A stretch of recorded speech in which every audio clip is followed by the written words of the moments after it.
মুসলিম উম্মাহকে ভিতর থেকে টুকরা টুকরা করে হাজার হাজার দলে বিভক্ত করে রেখে দিয়েছে। একটা সময় ছিল যখন এই পুরো বিশ্বের রাজনৈতিক ক্ষমতা আমাদের হাতে ছিল। বিগত 100 বছর থেকে এটা আমাদের হাতে নাই, কারো কোনো ফিকিরও নাই, কেউ ভাবেও না, চিন্তাও করে না।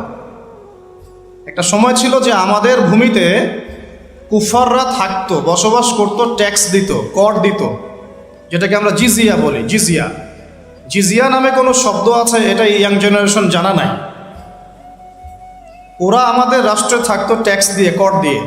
আর এখন আমরা ওদের কাছ থেকে একটা লোন পাওয়ার জন্য কত প্রসেস করি, লবিং করি, ওয়ার্ল্ড ব্যাংকে গিয়ে, IMF-এ গিয়ে, তাও 5%, 6%, 10%, 12% এত সুদ দিতে হবে, ওরা শর্ত আরোপ করে, আমাদেরকে মেনে নিতে হয়, আমরা বাধ্য হই। আমাদের কোনো ফিকিরই নাই আমরা কোন জাতি ছিলাম, এখন কোন জাতি হয়েছে।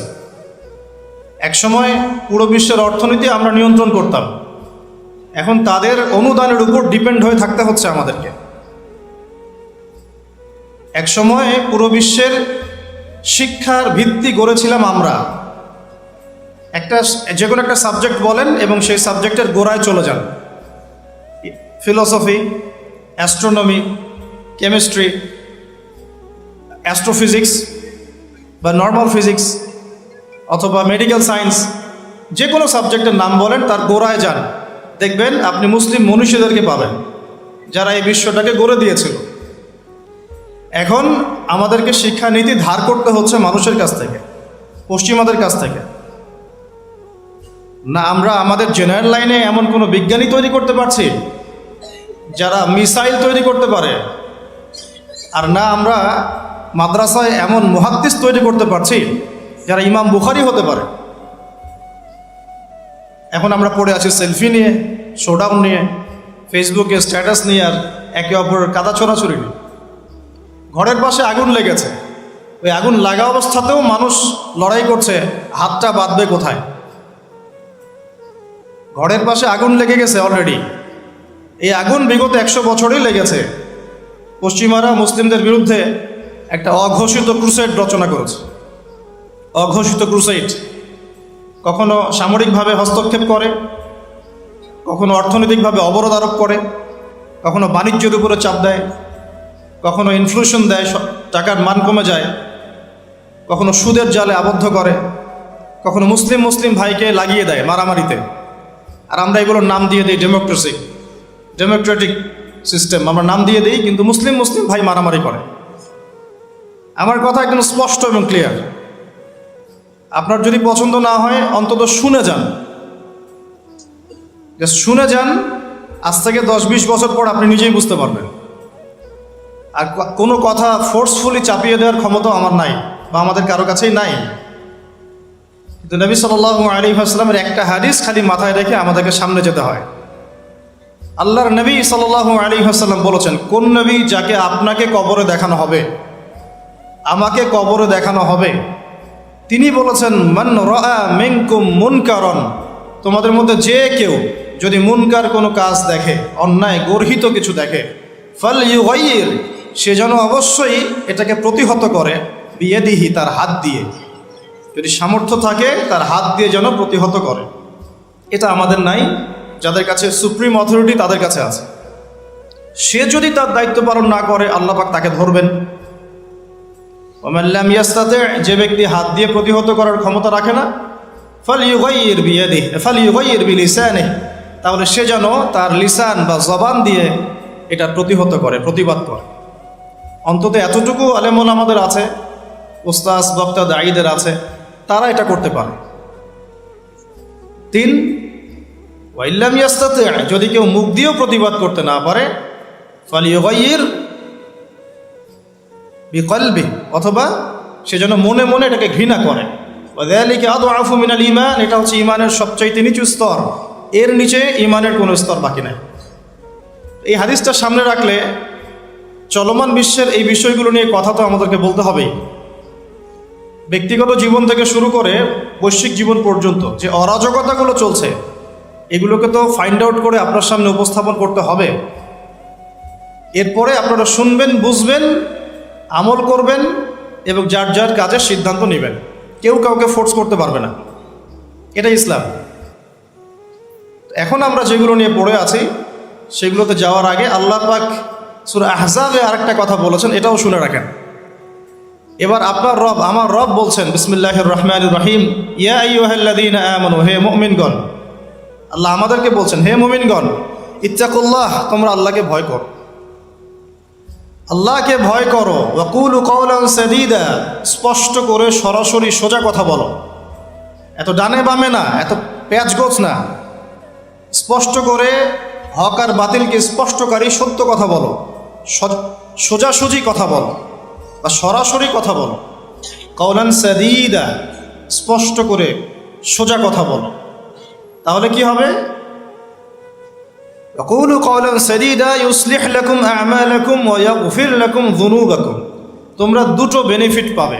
একটা হচ্ছে ইউসলিহ লাকুম আ'মালাকুম, আল্লাহ পাক তোমাদের আমল সব সংশোধন করে দিবেন, তোমাদের সব কাজগুলো আল্লাহ পাক গুছিয়ে দিবেন। ওয়া ইয়াগফির লাকুম যুনুবাকুম, তোমাদের সবার গুনাহ আল্লাহ মাফ করে দিবেন। ওয়া মান ইউতিইল্লাহা ওয়া রাসূলাহু, যে ব্যক্তি আল্লাহর আনুগত্য করে এবং তার রাসূলের আনুগত্য করে, ফাকাদ ফাযা ফাওজান আযীমা, এই ব্যক্তি সফল হলো। ফাওজান আযীমা মানে মহান সাফল্য অর্জন করলো। সাফল্যের মানদণ্ড পেলাম এখানে, সত্য কথা স্পষ্ট করা এবং আল্লাহকে ভয় করা। তাই যারা কথা বলতে পারে তাদেরকে সত্য কথা স্পষ্ট করতে হবে। আর এখানে সাফল্যের সংজ্ঞাও পেলাম, আল্লাহর আনুগত্য করা, রাসূলের আনুগত্য করা। ঠিক আল্লাহ রাব্বুল আলামিন সূরা আলে ইমরানের 185 নম্বর আয়াতে এমন কথাই বলেছেন, প্রত্যেক নফস মৃত্যুর স্বাদ গ্রহণ করবে। ফামান যুহজিহা আনিন নারি ওয়া উদখিলাল জান্নাতা ফাকাদ ফাজ, যে ব্যক্তিকে জাহান্নামের আগুন থেকে বাঁচানো হবে, জান্নাতে প্রবেশ করানো হবে, এই ব্যক্তি হচ্ছে সফল, আর কেউ সফল। সাফল্যেরও সংজ্ঞা পেয়ে গেলাম আমরা। তো আমরা মূল কথায় আসি, ফ্যান্টাসি ছাড়তে হবে, মৌলিক কাজগুলো করতে হবে এবং চলমান বিশ্বটাকে বুঝতে হবে কোরআন এবং সুন্নাহর চোখ দিয়ে, তার মানদণ্ডে। ইতিহাস স্মরণ রাখতে হবে, আমরা কোন জাতি ছিলাম, এখন কি করছি, ভবিষ্যৎটা কি হতে পারে, কোন কোন জায়গায় ফোকাস করব, সেগুলো আমরা আলোচনা আনবো ইনশাআল্লাহ। তার আগে একটা বিষয় বলে শুরু করি যে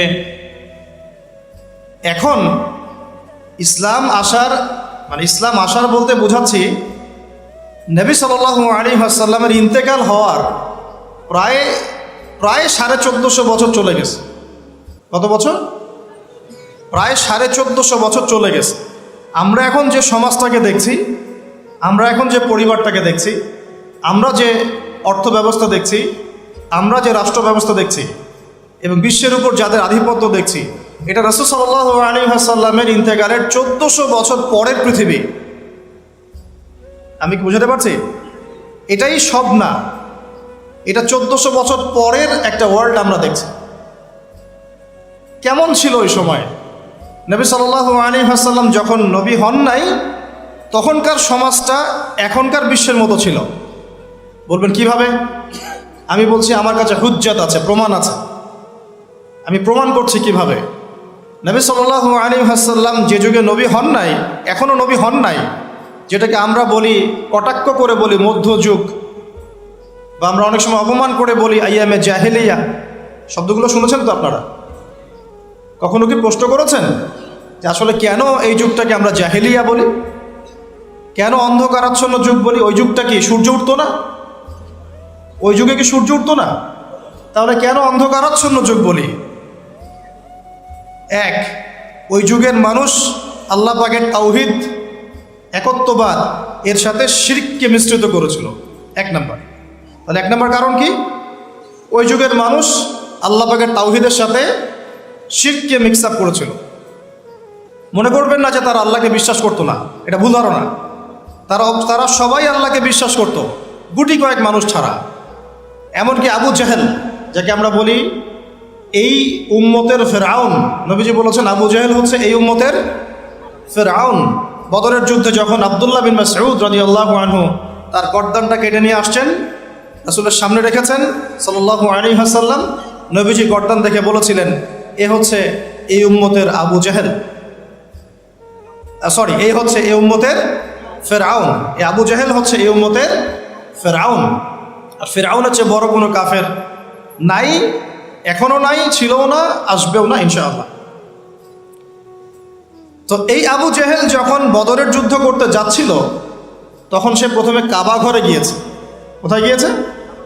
গিয়ে বলেছে আল্লাহুম্মা ইন কুনতা তা'লাম, হে আল্লাহ আপনি যদি জানেন, আমার কথাগুলো খেয়াল করবেন, হে আল্লাহ আপনি যদি জানেন যে আন্না মুহাম্মাদান আলাল হক, মুহাম্মদ সাল্লাল্লাহু আলাইহি ওয়াসাল্লাম সত্যের উপরে আছে, ফানসুরহু, আল্লাহ আপনি তাকেই সাহায্য করেন। বুঝাতে পারলাম? ওয়া ইন কুনতা তা'লাম, এবং আপনি যদি জানেন যে নাহনুল কুরাইশ আলাল হক, আমরা কুরাইশরা হকের উপরে আছি, ফানসুরনা, তাহলে আমাদেরকে সাহায্য করেন। বুঝাতে চাচ্ছি আবু জাহেলের মতো মানুষও আল্লাহকে বিশ্বাস করত।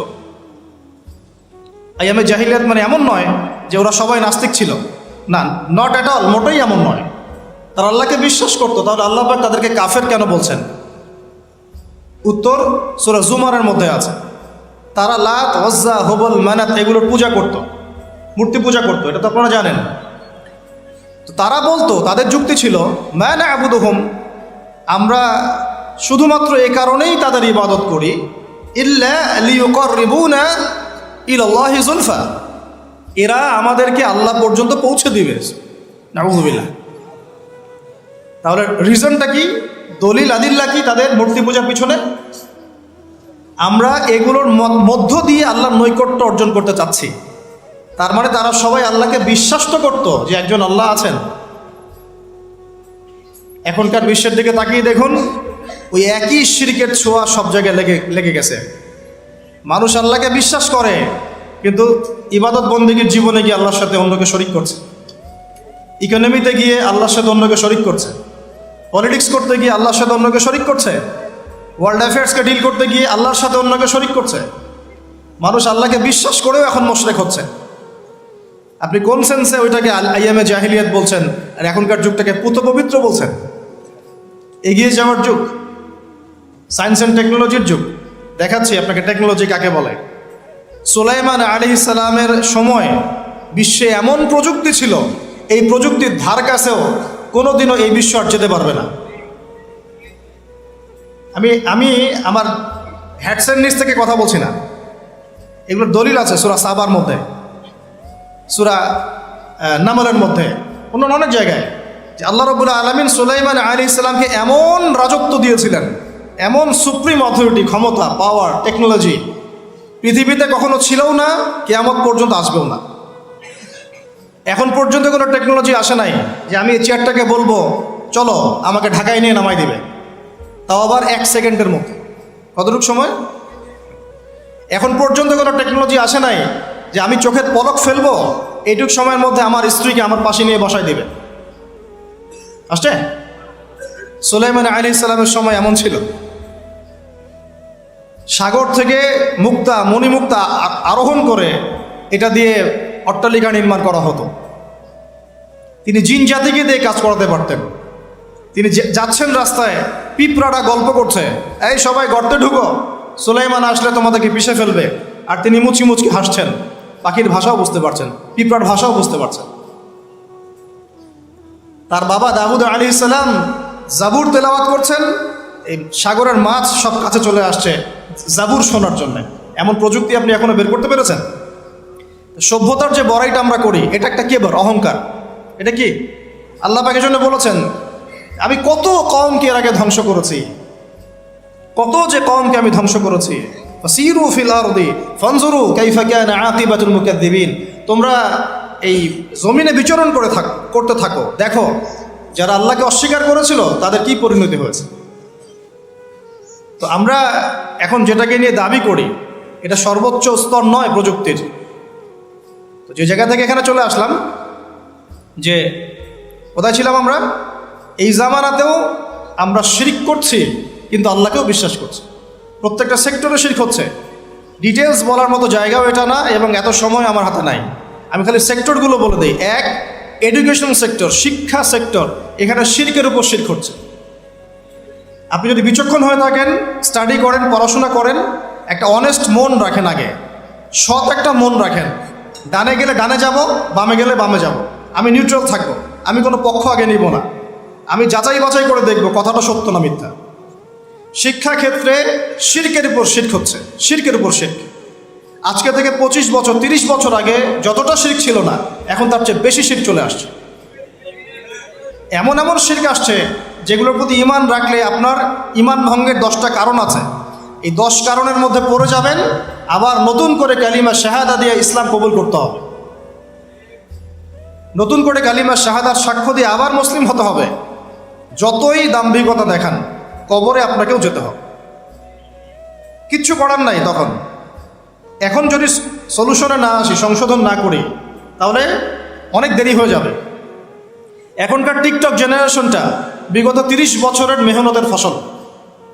পশ্চিমাদের বিগত 30 বছরের মেহনতের ফসল এখনকার টিকটক জেনারেশন। ওরা মেহনত চালিয়ে যাচ্ছে, না জানি আরও 30 বছর পরে কোন টক জেনারেশন আসবে আল্লাহ ভালো জানে। একটা কমন সেন্সহীন, জীবনের উদ্দেশ্যহীন, একটা বুদ্ধিবৃত্তিক প্যারালাইজড প্রজন্ম।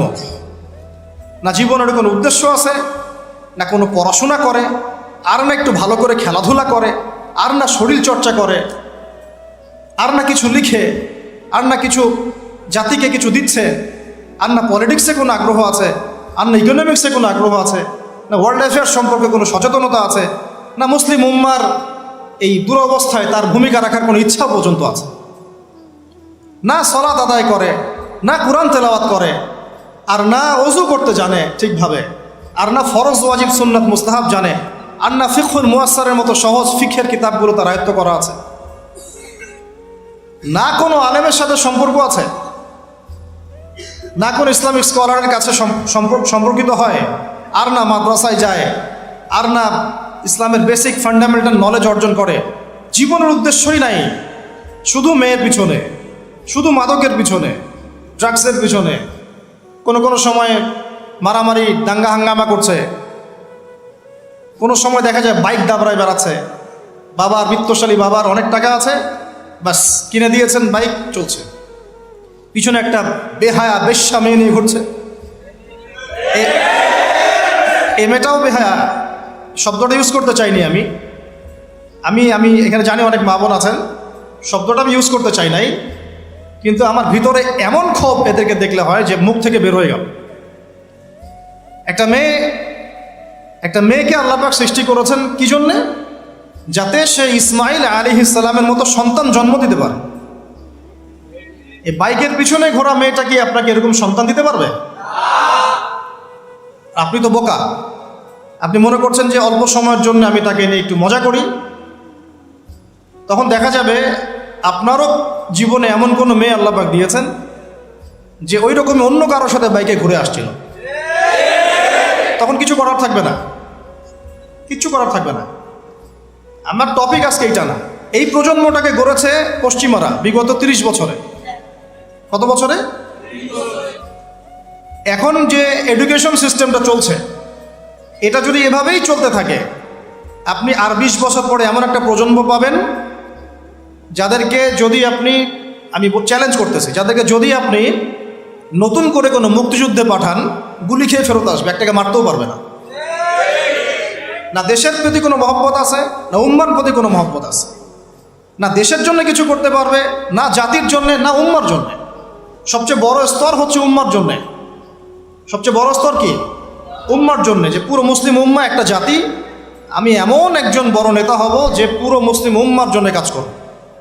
এই যে চেতনা, এই জাজবা, পরিশ্রম, অধ্যাবসায়, একটা ভিশন, একটা প্যারেন্টিং, একটা কনস্ট্রাকটিভ সিলেবাসে পড়াশোনা করা, তারবিয়াত, প্রশিক্ষণ, এর ধার কাছেও নাই জেনারেশন। আমরা ঢাকায় দেখি মানুষ খালি খাচ্ছে আর খাচ্ছে, সবাই বসে খায়। ফাস্টফুডের দোকান হাজার হাজার হাজার হাজার, সবাই মেয়ে ছেলে একসাথে বসে খায়, চটপটি, ফুচকা, বার্গার, পিৎজা, খাওয়াই যাবে এদের কাজ। রাস্তায় ফুটপাতে পাটি বিছায় বসে খাওয়া দাওয়া করতেছে, সবাই খাচ্ছে, গল্পগুজব করছে, গোল গোল হয়ে বসে বসে মোবাইলে কি জানে করতেছে, গোল হয়ে 10 জন বসে আছে একসাথে। যেই মুহূর্তে ধরেন যে মুসলিম উম্মার একটা অঞ্চলে একটা বোমার আঘাতে 500 জন শিশুকে হত্যা করা হয়, ওই মুহূর্তে বসে সে হাসাহাসি করতেছে। ওই মুহূর্তেও তার কোনো ফিকির নাই। নামাজের সেজদা একটু দোয়া করব, আমি আল্লাহর দিকে ফিরে আসি, ওগুলো অনেক দূরের কথা, বাদ দেন। শুধু এতটুকু ফিকির, আচ্ছা আমি দুনিয়াতে আছি কেন, আমি দুনিয়াতে এসেছি কেন? এক সময় তো আমি ছিলাম না, আবার এক সময় আমি থাকবও না। কেউ এসে চিরস্থায়ী হতে পারে নাই, তো আমরাও পারবো না। তো আল্লাহ পাক আমাদেরকে সৃষ্টিটা করলেন কেন? আমার কাছে আমার রব কি চান? আমি যদি না থাকতাম তাহলে আমার পরিবার চলতো কিনা, আমার সমাজটা চলতো কিনা, আমার শিক্ষা ব্যবস্থাটা চলতো কিনা, আমার দেশটা চলতো কিনা, এই বিশ্বের ঘূর্ণন চলতো কিনা, আর্নিক গতি চলতো কিনা, থেমে যেত? উত্তর না। আমি না থাকলে আর্নিক গতি থামতো না, আমি না থাকলে কি আমার পরিবার থেমে থাকতো না, আমার সমাজ থেমে থাকতো না, এই মসজিদ থেমে থাকতো না, এই রাজনীতি থেমে থাকতো না, অর্থনীতি থেমে থাকতো না, দেশও থেমে থাকতো না, উম্মাও থেমে থাকতো না। তাহলে আল্লাহ পাক আমাকে কেন সৃষ্টি করলেন? আমার কি রোল আছে এখানে, আমার কি ভূমিকা? এই এতটুকু চিন্তা করার মতো আমাদের জেনারেশন আমরা পাচ্ছি না। আপনারা ফোন বের করে ছবি তুলতেছেন, ভাবেন এগুলো নিয়ে। আমাকে দিয়ে কি করবেন? আমাদের তো কিচ্ছু করার নাই এই কথাগুলো বলা ছাড়া, এই কথাগুলো বলা বা সচেতনতা তৈরি করা ছাড়া আমাদের হাতে কিছুই করার নাই। Not at all, absolutely nothing, কিচ্ছু করার নাই। এইসব ফ্যান্টাসি দিয়ে লাভ নাই। আপনাদের মধ্য থেকে জেনারেশন তৈরি করতে হবে, আপনাদের মধ্য থেকে আলেম তৈরি করতে হবে, আপনাদের মধ্য থেকে কারি, হাফেজ, দাঈল আল্লাহ এবং উম্মার নেতৃত্ব প্রদানকারী জেনারেশন তৈরি করতে হবে। এইসব চেয়ারে বসে কয়জন? সারা বাংলাদেশে হয়তো 50 জন, 100 জন। এই 100টা মানুষ ইউনাইটেড না, তারাও বিক্ষিপ্ত। 16 কোটি মুসলিমের দেশ বলছেন, 16,000 দলে বিভক্ত। এর মধ্যে সবচেয়ে বিশুদ্ধ যেটাকে আমরা মনে করি, সেখানেও দেখবেন যে আরও 10টা 20টা দল হয়ে বসে আছে। এর বাইরে গিয়ে আবার যারা বললো না তারা বিশুদ্ধ নয়, আমরাই সবচেয়ে বিশুদ্ধ, ওদের মধ্যেও 10টা দল হয়ে গেল। না তারা ইউনাইটেড, না তারা মানে আমরা, না আমরা ইউনাইটেড, আর না আমাদের কোনো আমিরুল মুমিনিন আছে যিনি সবাইকে একটা জায়গায় নিয়ে দিনের কিছু খেদমত নেবেন, আসসালামু আলাইকুম থাকবে, শুনলাম মানলাম আনুগত্য করলাম, এমন থাকবে নাই। না কোনো ইকোনমিক বেস, না কোনো স্বতন্ত্র মিডিয়া, না স্বতন্ত্র প্রযুক্তি, না কোনো স্বতন্ত্র মানে পলিটিক্যাল প্ল্যাটফর্ম, কিছু না। অনেকেই দৌড়াচ্ছেন পশ্চিমাদের তন্ত্রমন্ত্রের পিছনে, এইটাও নেক্সট স্রোতে ধোকা খাচ্ছেন। আমি আমার কথা স্পষ্ট করে বলে দিলাম, এটাও নেক্সট স্রোতে ধোকা খাচ্ছেন। এটা তাদের জন্য শোভা পায় যারা ধর্ম এবং রাজনীতি আলাদা করে চিন্তা করেন, যে ওইটা একটা জিনিস, এটা একটা জিনিস, সে তার মতো রাজনীতি করছে। এটা তাদের জন্য শোভা পায়।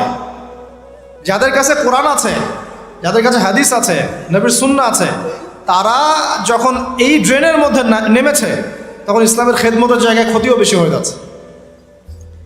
কোনো কোনো সময় কিছু কিছু বেনিফিট হয়তো আপনি পাচ্ছেন, মনে করছেন এই অল্প অল্প বেনিফিটে হয়তো অনেক কিছু হয়ে যাবে, ভুল ধারণা। একটাই উপায়, একটাই মানহাজ, একটাই পথ পদ্ধতি, নবী সাল্লাল্লাহু আলাইহি ওয়াসাল্লামের সিরাত। নবী সাল্লাল্লাহু আলাইহি ওয়াসাল্লামের সিরাত, তার জীবনী। এই জীবনী আমাদেরকে শেখাবে কিভাবে ইসলাম শূন্য থেকে একদম আসমানে উঠেছে, কিভাবে ইসলাম একদম শিকড় থেকে শেকড়ে গিয়েছে, শেখাবে সিরাত, নবী সাল্লাল্লাহু আলাইহি ওয়াসাল্লামের জীবনী। ইয়াং জেনারেশনকে জিজ্ঞাসা করেন কতজন পড়েছে সিরাত। ওইখান থেকেই আপনাকে কথা বলছিলাম, ওই যুগটাকে কেন জাহিলি যুগ বলে, এত কেন টিটকারি করি, এত কেন তাকে ধিক্কার দেই? কারণ ওই যুগে শিরক ছিল, শিরক একবার। এখনকার বিশ্বে শিরকে একবার দিয়ে ভর্তি। কোন কোন সেক্টরে বলছিলাম, এডুকেশনে আছে শিরক, ইকোনমিক্সও শিরক আছে। এটা বোঝার জন্যে অনলাইনের ব্রাদার্স সিস্টার্সরা আপনাকে হেদায়েত দিতে পারবেন। এটা বোঝার জন্য আপনাকে এমন স্কলারশিপের কাছে আসতে হবে যারা কোরআন এবং হাদিসকে দিয়ে বর্তমান ইকোনমিকে ডিল করতে পারে। শুধু সেকুলার ইকোনমি আর শুধু ইসলামিক ইকোনমি দিয়েও হবে না, দুটোকে কম্বাইন করতে পারে যারা, এ ধরনের স্কলারশিপের কাছে আসেন, আপনাকে বুঝিয়ে দিবে এখানে অর্থনীতির মধ্যে শিরক আছে কোথায় কোথায়। কেউ কি আপনাদেরকে বুঝাতে সক্ষম হয়েছিল আজকে থেকে 10 বছর আগে যে আপনি যে পেপার মানি ইউজ করছেন এর মধ্যেও রিবা আছে, সুদ আছে? আমরা যে ইলেকট্রনিক মানিগুলো ইউজ করছি এর মধ্যেও রিবা আছে, সুদ আছে। রিবা মানে কি? রিবা সমান সমান নিজের মায়ের সাথে সেক্স করা। আর কোনো ভাষা আমার কাছে নাই। আমার কথাটা আপনার কলিজার ভিতর দিয়ে ঢুকে একদম মগজ দিয়ে বের হয়ে যাওয়া উচিত। রিবা, সুদ ইজ ইকুয়াল টু নিজের মাকে বিয়ে করা, নিজের মায়ের সাথে ব্যভিচার করা, নিজের মাকে বিছানায় নেওয়া, নিজের মায়ের সাথে সেই কাজ করা যা আমি আমার স্ত্রীর সাথে করি। এটা আমার কথা না, এই কথাটা বলে গেছেন আপনার নবী। আমার নবী না বলে আপনারই নবী বলল। আপনার নবী, আল্লাহর হাবিব, আল্লাহর হাবিব, আল্লাহর সবচেয়ে পছন্দের বান্দা, যার জন্য আল্লাহ মাকামে মাহমুদ রেখেছেন, যার জন্য হাউসে কাউসার রাখা হয়েছে, যাকে আমাদেরকে দেখানো হবে, যিনি আমাদের জন্য সুপারিশ করবেন, যিনি আমাদের জন্য সুপারিশ করবেন কাল কিয়ামতের মাঠে। তিনি বলেছেন রিবার পাপের 70টা শাখা আছে। কতগুলা? তার সবচেয়ে নিচের শাখা হলো নিজের মায়ের সাথে জেনা করা। নাউযু বিল্লাহি মিন যালিক। সর্বোচ্চ পাপ কি? তাহলে সূরা বাকারার 279 থেকে পড়া শুরু করে আল্লাহ পাক বলছেন সর্বোচ্চ স্তরটা কি? রিবার। 1, রিবা সমান সমান আল্লাহর সাথে যুদ্ধ করা। 2, রিবা সমান সমান তার রাসূলের সাথে যুদ্ধ করা। পুরো বিশ্ব এখন আল্লাহ এবং তার রাসূলের সাথে যুদ্ধ করছে। পুরো ওয়ার্ল্ডটাই, এখনকার এই ওয়ার্ল্ড, এখনকার এই যুগ, এই জেনারেশন। আইয়ামে জাহেলিয়াতের সুদটা ছিল শুধু মক্কায়, হয়তো একটু মদিনায়, হয়তো একটু আরবের জাজিরার মধ্যে, এতটুকু জায়গায়। এখন পুরা গ্লোবালাইজেশন হয়েছে এবং সবাই আমরা মাশাআল্লাহ নাউজুবিল্লাহ কোনো না কোনোভাবে সুদভিত্তিক অর্থনীতির সাথে জড়িত আছে। ফেডারেল রিজার্ভ ব্যাংকের আন্ডারে, ওয়ার্ল্ড ব্যাংকের আন্ডারে, IMF এর আন্ডারে যত সেন্ট্রাল ব্যাংক আছে কেউ সুদমুক্ত থাকতে পারবে না। আপনি গভর্নমেন্টকে দোষ দিয়েন না, গভর্নমেন্টকে দোষ দিয়ে লাভ নাই, কিছু করতে পারবেন না। শিরকের গোড়া হচ্ছে এখন ওই পশ্চিমা শক্তিটা, একদম শিরকের গোড়া, তাগুতের গোড়া, যত শয়তানি অন্যায়ের মূল গোড়াই জায়গাটা। এরা এমনভাবে ইউনাইটেড হয়েছে, এবং ইউনাইটেড নেশনস তো ফর্ম করেছে 1945-এর পর থেকেই। এমনভাবে ইউনাইটেড হয়েছে, এদের স্বার্থটাই হচ্ছে পশ্চিমাদের জয় জয়কার যেন হয়, মুসলমানদের ম্যাসাকার যেন হয়। এটাই তাদের ভিশন ছিল। এই ভিশনে বিগত 100 বছর থেকে আমরা হাঁটছি। আর এটাই জায়নিস্টদের ভিশন ছিল। এরা কারা? এরা ইহুদি খ্রিস্টানদের মধ্যে একটা জাতি, একটা গ্রুপ, যারা এই ওয়ার্ল্ডটাকে রুল করতে চায়, শাসন করতে চায়। এখনো চোখে আঙ্গুল দিয়ে দেখাতে হবে যে তারা ওয়ার্ল্ডকে শাসন করছে, বেশ শাক করছে। একদিনে যদি 500 কেন 5000 বাচ্চাকেও মেরে শেষ করে ফেলে, তবুও তাদের এগেনস্টে কোনো পদক্ষেপ তারা নেবে না, কোনো পদক্ষেপ নেবে না। তারা জালেমদের বিরুদ্ধে কোনো পদক্ষেপ নেবে না, বরং তারা বলবে আমরা আমাদের মিত্রদের পাশে আছি। এরপরেও আমাকে দাজ্জাল চিনাতে হবে, দাজ্জালের ফলোয়ার্স চিনাতে হবে, এবং ওদের এজেন্ডা আপনাকে এখনো বোঝাতে হবে। ওরা কাউকে ছাড়বে না, একটা একটা করে ধরবে, একটা একটা করে আগাবে, একটা একটা করে ধরবে, একটা একটা করে আগাবে। এই সাবকন্টিনেন্টকে নিয়ে ওদের এত মাথা ব্যথা কেন? এই জায়গাটার মধ্যে অনেক কিছু হবে ইন ফিউচার, এই জায়গাটির মধ্যে অনেক মাথা ব্যথা। এবং আমি জানি না এই বিষয়গুলো আমাদের বড়রা বোঝেন কি না, বা কতটুকু বোঝেন। হয়তো বা তারা বুঝলেও শুধু ওয়ার্ল্ড অ্যাফেয়ার্সের চোখ দিয়ে বুঝেন, কোরআন সুন্নাহর চোখ দিয়ে তো বুঝেন না। আল্লাহ রাব্বুল আলামিন তাদেরকে বন্ধুরূপে গ্রহণ করতে নিষেধ করেছেন আমাদেরকে। সূরা মাইদা খুলে পড়ে দেখেন, কোরআন তো আপনার বাসাতেও আছে। আল্লাহ পাক বলেছেন লা তাত্তাখিযুল ইয়াহুদা ওয়ান নাসারা আউলিয়া বা'দুহুম আউলিয়া বা'দ। হে মুমিনগণ, তোমরা এই ইহুদি এবং নাসারাদেরকে বন্ধুরূপে গ্রহণ করো না। বিজনেস করতে আল্লাহ নিষেধ করেন নাই, বিজনেস, বাণিজ্য, ট্রেড, এগুলোতে আল্লাহ পাক নিষেধ করেন নাই। আল্লাহ বলেছেন ওদেরকে অ্যালায়েন্স হিসেবে গ্রহণ করো না, বন্ধুরূপে গ্রহণ করো না। বা'দুহুম আউলিয়া বা'দ, তারা একে অপরের বন্ধু। ওয়া মান ইয়াতাওয়াল্লাহু মিনকুম ফাইন্নাহু মিনহুম, তোমাদের মধ্যে কেউ যদি ওদের দিকে মুখ ফিরাও, তুমি তাদের অন্তর্ভুক্ত হয়ে যাবে। ইন্নাল্লাহা লা ইয়াহদিল কওমাজ যালিমিন, আল্লাহ এই জালেমদেরকে হেদায়েত দিবেন না। বা'দুহুম আউলিয়া বা'দ, তারা একে অপরের বন্ধু। এখনো কি আপনাদেরকে চোখে আঙ্গুল দিয়ে বোঝাতে হবে যে এই জারজ রাষ্ট্রটা টিকে আছে পশ্চিমাদের সমর্থনে? 1914 সাল থেকে শুরু করে এই পর্যন্ত আমি হিসেব দিতে আসিনি এখানে কতজন মুসলিম ভাইকে তারা হত্যা করেছে, কতগুলো ভূমি তারা দখল করেছে, কতগুলো শিশুকে হত্যা করেছে, কতগুলো মা বোনকে উঠিয়েছে আর ধর্ষণ করেছে। এই পরিসংখ্যান দেওয়ার গায়েরও আমার নাই, কারণ এটা আমাদের নেগেটিভ, আমাদের জন্য নেগেটিভ হবে। বলতে গেলে আমাদের ত্রুটি বা আমাদের শূন্যতা, আমাদের দুর্বলতা সবার সামনে প্রকাশ করা হবে, এই জন্য আমরা বলতে চাচ্ছি না। ডক্টর আলী মোহাম্মদ সাল্লাভি তার বইগুলো পড়ে দেখেন, হিস্ট্রির। ডক্টর রাগিব সার্জানির বইগুলো পড়ে দেখেন, একটা পরিসংখ্যান পাবেন। পুরো জায়গাটাই কেন এত আগ্রহ এই জায়গাটা নিয়ে? কারণ তারা এখান থেকে দাজ্জালের রাষ্ট্রটা কায়েম করতে চায়। দাজ্জালের রাষ্ট্র কোনটা হবে? এই মিশরের নীলনদ থেকে শুরু করে এই ইরাকের ইউফ্রেটিস নদী পর্যন্ত পুরা হোলি ল্যান্ডটাই তারা দখল করতে চায়। পুরো বিশ্বের যত পলিটিক্যাল অ্যাফেয়ার্স সব কিছু এই বিষয়টাকে কেন্দ্র করেই হচ্ছে। কারো চোখ খুলতেছে না এখনো। এদের যত কিছু তারা ওয়ার্ল্ডে করছে, বিগত 100 বছরে করে যাচ্ছে, এটা শুধু জেরুজালেমের জন্যে। তারা বিশ্বকে শাসন করতে চায়, ওই জায়গা থেকে তারা বিশ্বটাকে শাসন করতে চায়। আমরা গতকালকে দেখে আজকের সিদ্ধান্ত নেই, আর তারা বিগত 100 বছর থেকে প্ল্যান করে করে করে এই জায়গায় এসেছে, এই জায়নিস্টরা। এবং তাদেরকে বন্ধুরূপে গ্রহণ করতে আল্লাহ পাক আমাদেরকে নিষেধ করেছেন। কিন্তু এই কথাটা আরবের মুনাফিকদেরকে কে বুঝাবে? চতুর্দিকে বসে আছে এবং তাদের প্রত্যক্ষ সমর্থনে ওদের মসনদ টিকে আছে, চোখের সামনে রক্তের বন্যা বয়ে যাচ্ছে, আর ওরা বলছে আমরা ব্যবস্থা নিচ্ছি, আমরা এই বিষয়ে উদ্বিগ্ন, এটা মানবতা বিরোধী কাজ। এই পর্যন্ত শেষ, দ্যাটস অল, ফুল স্টপ। কারো কোনো শক্তি সামর্থ্য হলো না সবাইকে এক টেবিলে বসানোর, পণ্যগুলা বয়কট করার, ওদের উপর অর্থনৈতিক চাপ আরোপ করার, তেলগুলা বন্ধ করে দেওয়ার, পেট্রোডলের মনিটরি সিস্টেমটা অফ করে দেওয়ার। এই ঈমান, এই সৎসাহস কেউ দেখাতে পারলো না।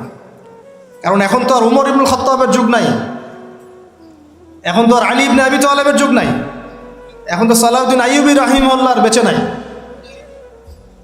এখন আমাদের শেখরা বেঁচে আছে। আরও অবাক হই বাংলাদেশের মাটিতে, আরও অবাক হই, এতটাই অবাক হই যে কথা বলার ভাষা হারিয়ে ফেলি। যে এরকম সিচুয়েশনেও কিছু মানুষকে দেখা যায় ওই মাজলুমদের পক্ষ না নিয়ে জালেমের পক্ষ নিচ্ছে, ঘুরিয়ে ফিরিয়ে ফতোয়া দিচ্ছে, ঘুরিয়ে ফিরিয়ে। আর সরাসরি বললেই হয় যে আমরা ইসরায়েলের টাকায় চলি, বললেই হয়। এতদূর পর্যন্ত যখন বলেছেন, এটুক বললেই তো হয়ে যায়, নিজের অবস্থানটা স্পষ্ট হয়ে যায়। না আছে ইতিহাসের জ্ঞান, না সত্যিকার অর্থে আকীদা মানহাজের জ্ঞান আছে, আর না সত্যিকারের সিরাত বোঝে, আর না দিন কায়েমের কোনো জাজবা আছে। আমাকে একটা প্রশ্ন উত্তর দেন, যদি আল্লাহ না করুক মদিনা মুনাওয়ারায় কেউ হামলা করে, যদি আল্লাহ না করুক, ইতিহাসে কিন্তু করা হয়েছে অনেকবার, ইতিহাস পড়ে দেখবেন। এখন যদি কেউ করে, এটা কি শুধুমাত্র সৌদি আরবের অভ্যন্তরীণ সমস্যা থাকবে? ওরা সামাল দিবে, আমরা কিচ্ছু বলবো না। আমরা শুধু বলবো আমরা উদ্বিগ্ন, নিন্দা জানাই। আচ্ছা, হামলা করে যদি পুরো জায়গাটা, মদিনাটা দখলই করে ফেলায় এবং মদিনাবাসীকে কাটা শুরু করে, গুলি করে, ব্রাশ ফায়ার করা শুরু করে, আমরা কি বলবো এটা সৌদি আরবের অভ্যন্তরীণ সমস্যা? এটা তারা সামাল দিক। এবং তখন যদি কিছু ভাই, ওই আরবেরই কিছু ভাই অস্ত্র নিয়ে প্রতিহত করা শুরু করে, তখন নিশ্চয়ই আমরা ওদেরকে বলবো ওদের আকীদা ঠিক নাই, ওদের মানহাজ ঠিক নাই, ওদের কাজটা ভুল, ওরা আত্মঘাতী সিদ্ধান্ত নিচ্ছে, ওরা ভুল করছে, পাগলামি করছে, নিশ্চয়ই আমরা এগুলো বলবো না। তখন যদি কেউ এরকম কথা বলতে পারে, তাকে আপনি মুনাফিক ছাড়া আর কি শব্দ বলতে পারেন? আর কিছু আছে শব্দ প্রয়োগ করেন? আরেকটা কথা বলতে পারেন, একটা হাদিসে আসছে, যখন তোমার লজ্জা থাকবে না তখন তুমি যা ইচ্ছা তাই করতে পারো। এটা হাদিস। যখন তোমার লজ্জা থাকবে না তুমি যা ইচ্ছা তাই করতে পারো, যা ইচ্ছা তাই বলতে পারো। আমাকে উত্তর দেন, যদি এখন এই আক্রমণগুলো ইহুদিরা এখানে আকসায় না করে এইখানে করতো, মক্কায় যেখানে মসজিদে হারাম আছে, কাবা আছে, ওখানে একটা মিসাইল ফেলতো, আমরা নিশ্চয়ই বলতাম এটা সৌদি আরবের অভ্যন্তরীণ সমস্যা, এটা ওরা সামাল দিবে। আমরা শুধু দোয়া করব, আল্লাহ আবাবিল পাখি পাঠিয়ে ইহুদিদেরকে হত্যা করে, তাই না? আর আল্লাহ পাকও নিশ্চয়ই আবাবিল পাঠাবেন। মনে রাখবেন, এটা আবাবিল পাখি আসার যুগ নয়, এটা আবরাহার যুগ নয়। এটা আবরাহার যুগ নয় যে আবাবিল আসবে। আবাবিল পাখির নাম নয়, আবাবিল মানে ঝাঁকে ঝাঁকে, তৈরন আবাবিল। আবাবিল মানে ঝাঁকে ঝাঁকে। এটা আবাবিলের যুগ নয়, আবরাহার যুগ নয় যে আবাবিল এসে আপনাকে উদ্ধার করবে বিপদ থেকে। এটা মূসার যুগ নয় আলাইহিস সালাম, যে আকাশ থেকে মান্নার সালোয়া পড়বে। রিজিকের জন্য আপনাকেই বের হতে হবে, আল্লাহর উপর তাওয়াক্কুল করতে হবে। এটা কোন যুগ? আল্লাহ বলছেন এটা এই যুগ। ইন তানসুরুল্লাহ ইয়ানসুরকুম, তোমরা যদি আল্লাহকে সাহায্য করো তবেই আল্লাহ তোমাদেরকে সাহায্য করবেন। একদম স্পষ্ট শুনে রাখেন। এখন আসমান থেকে ফেরেশতা নামবে না, এখন আমাদের জন্য এখন নামবে না। তোমরা যদি আল্লাহর দ্বীনকে সাহায্য করো তবেই আল্লাহ তোমাদেরকে সাহায্য করবেন। ওয়া ইউসাব্বিত আকদামাকুম, তোমাদের পা আল্লাহ পাক শক্তিশালী করবেন, দৃঢ় রাখবেন। এটা এই যুগ। এটা কোন যুগ? আল্লাহ বলছেন ইন্নাল্লাহা লা ইউগাইয়িরু মা বিকওমিন, আল্লাহ পাক কোনো কওমের অবস্থা ততক্ষণ পরিবর্তন করেন না, হাত্তা ইউগাইয়িরু মা বিআনফুসিহিম, যতক্ষণ না তারা নিজেরাই নিজেদের অবস্থা পরিবর্তনের চেষ্টা করে। এটা এই যুগ। এখন আপনার জন্য আবাবিল আসবে না। এটা কোন যুগ? আল্লাহ বলছেন ওয়াইন তাতাওয়াল্লাউ, যদি তোমরা চেষ্টা না করো, মুখ ফিরায় চলে যাও, ইয়াস্তাবদিল কওমান গায়রাকুম, আল্লাহ তোমাদের সবাইকে সরিয়ে দিবেন, দিয়ে নতুন একটা কওম নিয়ে আসবেন। সুম্মা লা ইয়াকুনু আমসালাকুম, তারা তোমাদের মতো অপদার্থ হবে না। আমাদেরকে সরাতে আল্লাহ পাকের কি দরকার হয়? একটা ভাইরাস, একটা মহামারী, একটা ভূমিকম্প, আজকে একটু নড়া দিয়েছে না, এগুলো কিচ্ছু না। এগুলো ওয়ার্নিং আসতেছে। কারণ মহামারীর পরে সানাওয়াতু জালাজিল আসবে, হাদিসে আসছে। ভূমিকম্প শুধু না, ভূমিকম্পের বছরগুলো আসছে সামনে। সানা মানে একটা বছর, সানাওয়াত মানে অনেকগুলো বছর, জালজালা মানে ভূমিকম্প, জালাজিল ভূমিকম্পের বহু বছর, সানাওয়াতু জালাজিল মানে ভূমিকম্পের বছরগুলো তোমাদের সামনে আসছে। কে বলেছেন এটা? নবী সাল্লাল্লাহু আলাইহি ওয়াসাল্লাম। এখন পর্যন্ত কি বিশ্ব দেখেছে যে কয়েক বছর ধরে ভূমিকম্প হচ্ছে? ইতিহাস পড়ে দেখেন তো কখনো এসেছিল? তার মানে সামনে আসবে। কেন আসবে না? কোন কোন পাপের কারণে আসে? জিনা, ঘরে ঘরে জিনা, ঘরে ঘরে জিনা। ঘরে ঘরে বলতে প্রত্যেকটা ঘর বুঝাই নাই, অবশ্যই অনেক ঘর পবিত্র ভালো আছে, অনেক জায়গায় বেশিরভাগই জিনার মধ্যে ঢুকে যাচ্ছি আমরা। নাউজুবিল্লাহ, হেফাজত করুন। মাদক, অশ্লীলতা আর কি কারণে আসে? বেপরদামি, বেহায়াপনা, মিউজিক্যাল ইনস্ট্রুমেন্ট, এই তো কারণগুলো তো এইগুলাই। মাপে কম দেওয়া। পৃথিবীতে সর্বপ্রথম যে কমটাকে ভূমিকম্প দিয়ে ধসিয়ে দেওয়া হয়েছে সেটা হলো কওমে মাদিয়ান। কোন কম? কওমে মাদিয়ান, শুআইব আলাইহিস সালামের কম। কি পাপের কারণে ভূমিকম্প দিয়ে ধসিয়ে দেওয়া হলো? তারা মাপে কম দিত। তারা মাপে কম দিত এবং মানুষের সম্পদ আত্মসাৎ করত। মানুষের সম্পদ আত্মসাৎ করত। এই দুইটা পাপই এখন করা হচ্ছে। প্রচুর ব্যবসায়ী মাপে কম দেন, মানুষের সম্পদ আত্মসাৎ করেন। আল্লাহ পাক আমাদেরকে হেফাজত করুন। আমি এই জায়গায় ছিলাম, অনেক ভিতরে চলে যাব না হবে। মৌলিক জায়গাটায় আসেন যে এখন মনে করবেন না যে বিশ্বের মধ্যে শিরক নাই, প্রতিটা সেক্টরেই শিরক আছে। আর তারা এই পুরো বিশ্ব ব্যবস্থাটাকে নিয়ন্ত্রণ করছে কি কারণে? যাতে করে তারা মুসলমানদের উপর তাদের নির্যাতনের স্টিম রোলার চালাতে পারে এবং তাদের মানে বিশ্ব পরিচালনার এই সুপ্রিম অথরিটি তাদের হাতে নিতে পারে, আর কিচ্ছু না।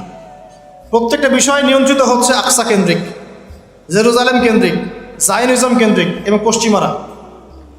আমরা কোনো না কোনোভাবে এই প্যাচে পড়ে গেছি। বলছিলাম যে এডুকেশনে আপনি শিরক পাবেন, ইকোনমিতেও পাবেন।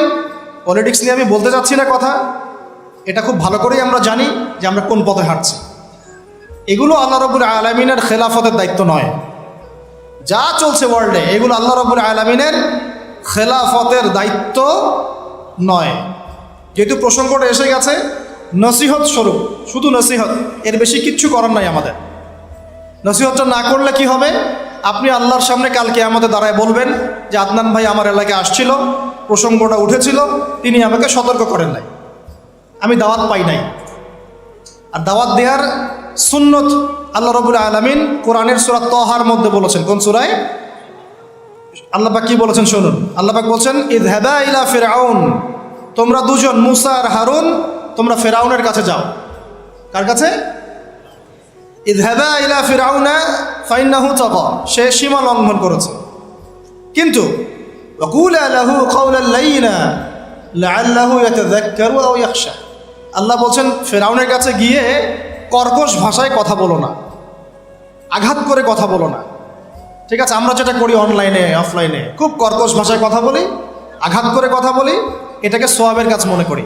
এগুলো গোনা এবং দাওয়াতের মানহাজের সম্পূর্ণ বিপরীত চলে। নিজের ভাইয়ের গোশত খাই বসে বসে। আল্লাহ পাক বলছেন ওয়াকুলা লাহু কাওলান লাইয়িনা, ফিরআউনের মতো কাফেরের সামনে দাঁড়িয়েও তুমি নরম ভাষায় কথা বলো, নম্রতা প্রদর্শন করো। কেন? লাআল্লাহু ইয়াতাযাক্কারু আও ইয়াখশা, হতে পারে সে উপদেশ গ্রহণ করবে এবং আমাকে ভয় করবে। কত চমৎকার দাওয়াতের পদ্ধতি ইসলামে দিয়েছে। এখন আমাকে বলেন যে আল্লাহ পাক কি জানতেন না যে ফিরআউন পরবর্তীতে ঈমান আনবে না? আল্লাহ জানতেন না? তারপরেও কেন এটা আয়াত নাযিল করলেন? আমাদের জন্যে, আমরা শিখতে পারি। ওই জায়গা থেকে আমি কথা বলছি। দেখুন আপনি কোন শিরকের মধ্যে আছেন, কেন আপনি এই জীবনে গিয়ে ভুল করছেন, কোন জায়গায় ভুল করছেন। ভাই হিসেবে আমি নসিহতটা করে যাচ্ছি, রাগ করবেন? শুনে নেবেন। কোরআনের শুরুতেই দেখবেন আপনি একটা আয়াত আছে, বিসমিল্লাহির রহমানির রহিম, ওয়াইয ক্বালা রাব্বুকা লিল মালাইকা ইন্নী জাইলুন ফিল আরদি খলিফা। হে নবী মুহাম্মদ সাল্লাল্লাহু আলাইহি ওয়াসাল্লাম, স্মরণ করেন ওই সময়ের কথা যখন আমি আল্লাহ ফেরেশতাদেরকে বলেছিলাম যে আমি পৃথিবীতে আমার খলিফা পাঠাতে চাই। কি ওয়ার্ড আল্লাহ ইউজ করেছেন? খলিফা পাঠাতে চাই। তো ফেরেশতারা বলছেন আতাজআলু ফিহা মা ইউফসিদু ফিহা ওয়া ইয়াসফিকু দিমা, আপনি কি এমন কাউকে পাঠাতে চাচ্ছেন যে পৃথিবীতে গিয়ে রক্তপাত ঘটাবে এবং ফাসাদ সৃষ্টি করবে? তাই করছে কিনা মানুষ? বুঝেন নাই? পৃথিবীতে মানুষ ফাসাদ সৃষ্টি করছে কিনা, রক্তপাত ঘটাচ্ছে কিনা? ফেরেশতারা তাদের দূরদর্শিতায় সঠিক ছিল কিনা? ছিল। তারপর আল্লাহ পাক বললেন ইন্নী আ'লামু মা লা তা'লামুন, আমি যা জানি তোমরা সেটা জানো না। মানে আমার এমন অনেক শুকরগুজার বান্দা থাকবে যারা এই কাতারভুক্ত হবে না। ঠিক আছে, আল্লাহ রাব্বুল আলামিন আদম আলাইহিস সালামকে খলিফা বললেন। এরপরে অনেক গল্প, এটা বলতে অনেক সময় লাগবে। নাম শিক্ষা দিলেন, সমস্ত নাম মানে জ্ঞান, সমস্ত জ্ঞান ফেরেশতাদেরকে দিয়ে সেজদা করালেন।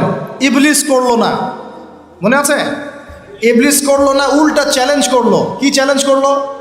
যে আপনি খলাকতানি মিন নার ওয়া খলাকতাহু মিন তিন, আমাকে সৃষ্টি করেছেন আগুন দিয়ে, তাকে মাটি দিয়ে, আমি কেন সেজদা করব? আল্লাহ বলছে মা মানাআকা আল্লা তাসজুদা ইযা আমারতুক, তোমাকে সেজদা করতে কে নিষেধ করলো? তখন সেই যুক্তি দেখালো আল্লাহ রাব্বুল আলামিনের সামনে। আল্লাহ পাক বলছেন ফাখরুজ মিনহা ফাইন্নাকা রাজিম, এখান থেকে বের হয়ে যাও, আমার আদেশ অমান্য করে তুমি অভিশপ্ত শয়তান হয়ে গেছো।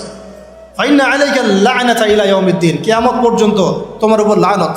ইবলিস বলছে আনজিরনি ইলা ইয়াউমি ইউবআসুন, আচ্ছা ঠিক আছে, আমাকে বের করে দিচ্ছেন, আমাকে কিয়ামত পর্যন্ত অবকাশ দেন। আল্লাহ বলছেন ফাইন্নাকা মিনাল মুনজারিন, যাও তোমাকে অবকাশপ্রাপ্তদের অন্তর্ভুক্ত করা হবে। এবার ইবলিস চ্যালেঞ্জ করছে ফাবিমা আগওয়াইতানি, হে আল্লাহ আপনি যার জন্য আমাকে বের করে দিলেন, হে আদম সন্তানরা শুনেন কথাটা ভালো করে, প্রত্যেক আদম সন্তান কথাটা ভালো করে শোনেন। ফাবিমা আগওয়াইতানি, হে আল্লাহ আপনি যে আদমের কারণে আমাকে এখান থেকে বের করে দিলেন, লাআকউদান্না লাহুম সিরাতাকাল মুস্তাকিম, আমি সে আদম সন্তানের এই সরল পথে ওত পেতে বসে থাকবো, একদম ওত পেতে বসে থাকবো। সুম্মা লাআতিয়ান্না মিন বাইনি আইদিহিম, আমি আদম সন্তানদের সামন থেকে আসবো, ওয়া মিন খালফিহিম, তার পিছন দিক থেকে আসবো, ওয়া আন আইমানিহিম, তাদের ডান দিক থেকে আসবো, ওয়া আন শামাইলিহিম, তাদের বাম দিক থেকে আসবো, ওয়ালা তাজিদু আকসারাহুম শাকিরিন, আপনি বেশিরভাগ আদম সন্তানকে শুকরগুজার পাবেন না।